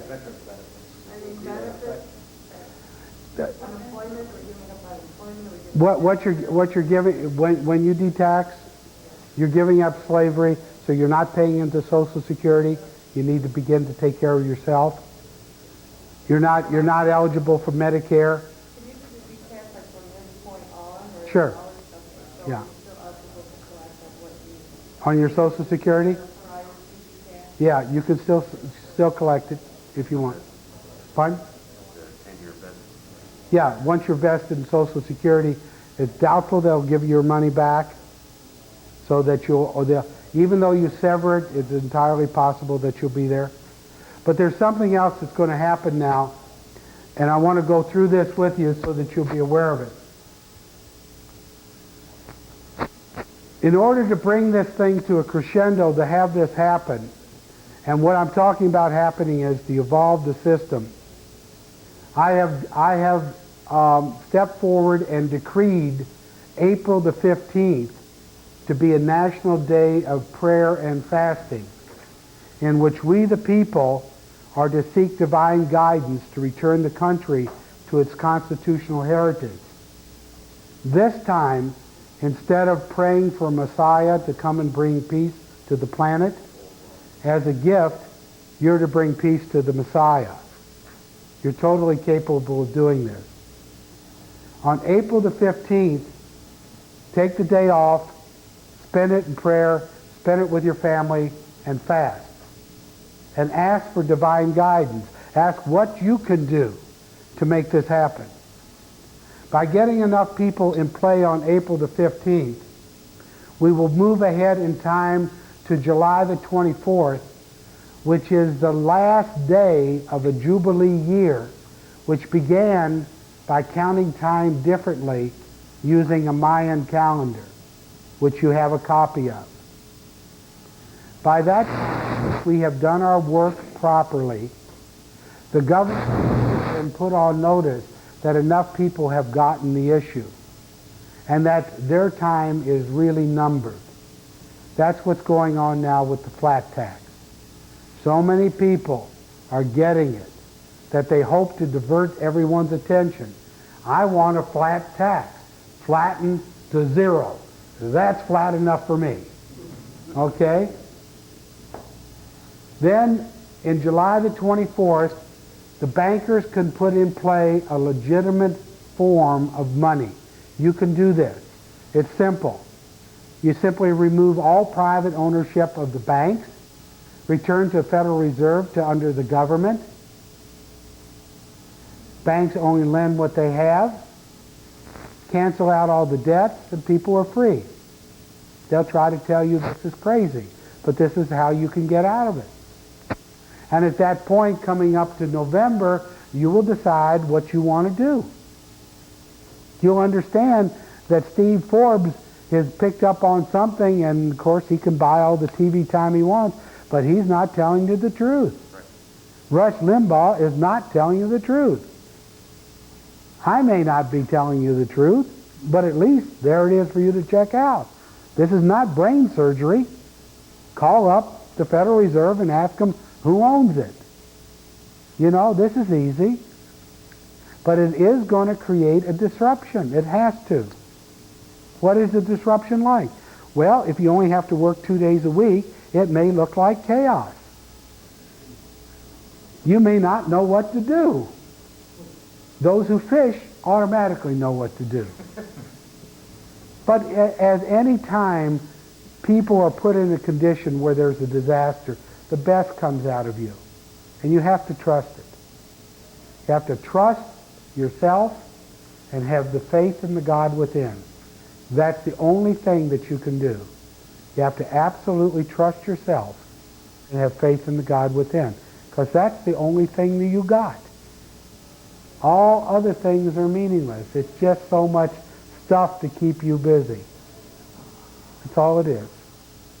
Spreading this word creating more problems, and it would be better for you and the people that support you and believe in you to not continue spreading stuff. And you want the end result. I will get the end result. I want the end result. The end result is very simple. I always... Spread the word. The end result is I always wanted to do Charleston Heston's gig. I thought it was always a great movie. Okay? I always wanted to yell, "Let my people go." I always thought it was a great line, but Cecil B. DeMille did it. But that's what you're to do if you understand the issues. All that's at stake is everything that you believed was true, right, and correct. If you believe there were two things for certain, death and taxes, then you're wrong. I have a letter my wife has from the IRS on page 5. It's in the book. We don't file. We don't pay. We haven't done it since 1990. We don't have to. You don't either. And as far as death is concerned, as a living soul in human form, Not having a soul, but being a soul. No big deal. I'll get a new car. You know, that's how I look at it. There's everything there for you to find. There are two words that I think are beyond redemption in the English language. One of them is slave, and the other is coward. I don't think that you're a coward, nor do I think any of you are. I think by showing up, by looking at the information, by beginning to study, that doesn't fit you. And slave doesn't fit you either. You're not going to do that to yourself because it puts your children in slavery, it puts all your loved ones in slavery. It's not easy to change people's thinking. It doesn't happen easily.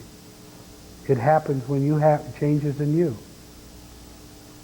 When it changes in you, it changes in them. How long does it take to change in you? Just turn on the light bulb. We need all the help that you will give us. I'm suggesting that the thing that you can do the most and start immediately to get through all your fears is simply go ahead and on Monday call the IRS, check it out. Turn in a new W-4 to your employer, release yourself from slavery, give yourself 6 to 12 weeks to put the proper documents in play, either getting them from us or buying the material and doing it on your own. Go out and get as many credit cards as you can. Start with the credit cards. Walk yourself through it. If you can get 10, get 15. If you get 15, get 20. Just go do it. Nothing happens. Once you understand that it's not putting you in harm's way, it's getting you out of harm's way. You can get all the things that you want as long as you understand that you're entitled to it because it's your severance pay. I mean, you're not doing any harm to anybody. They set you up to make you a slave, to give you a door, to let you get out. Because here's your door. The beings that are doing this want to get off the hot seat. They've been caught. My personal opinion, why very little, if anything, will ever come my way in terms of harm's way, is because I'm setting forth an example on how you can do this. I said to you very simply, you're to forgive your debtors, you're to forgive your debt as you forgive your debtors. One of the things that you're to learn in being human form is that what you needed to learn was love. Love comes in lots of ways. But essentially love is in being in service to others. What you did is you lost your way. You forgot what it is that life is about. You think it's about getting more or taking from somebody else. The only things in life that ever have any meaning to you are those things that you help others with. That's the only thing that is important to you. When you have children, you get it. You know, to take that and help it grow to what you are. That's giving. That's giving the best that you are. You're not here to bust your butt 40 hours a week. You don't have to do this. But you do have to take a stand. When you stand up and you say, I am a sovereign, I'm a son of God, I'm the creator of my world, this is what I've done, and from this point forward, I will stand. Then you have the self-respect, you automatically have the power, and the universe will make a way for you as big as what you can take. You don't have to know what I know to do what I'm doing. You can get your friends and neighbors over to your home, you can show them the video. You don't have to stand up in front of 20, 50, or 100 people. But Monday, or today, or tomorrow, you can start with one person. And if you do it, then benefits will come to you beyond anything that you can imagine. Because I cannot truly imagine any of you turning your back and walking out and being the same. It's impossible. Who here would continue to sell their birthright for a bowl of porridge. You have the keys. Nobody can turn the lock and put the key in except you. Only you can do this. All I've done is shown you how I've done it and lead by example. I urge you to be your own example. To stand up and say, from this point forward, this is the way it is. And know that you might get a bloody nose. Somebody may step on your toe. But then again, remember, tough times don't last, but tough people do. It wouldn't be given to you if it wasn't yours to do. And so I want to end on one note, and the note that I want to end on is in the beginning of this little thing here. I want to read with you what Winston Churchill said. And he said, if you will not fight when you can easily win without bloodshed, and if you will not fight when your victory will be sure and not so costly, then you may come to the time when you will have to fight with all the odds against you and only a slight chance for survival. There may be a worse case, though. You may have to fight when there is no chance of victory, because it is better to perish than to live as a slave. Thank you for coming.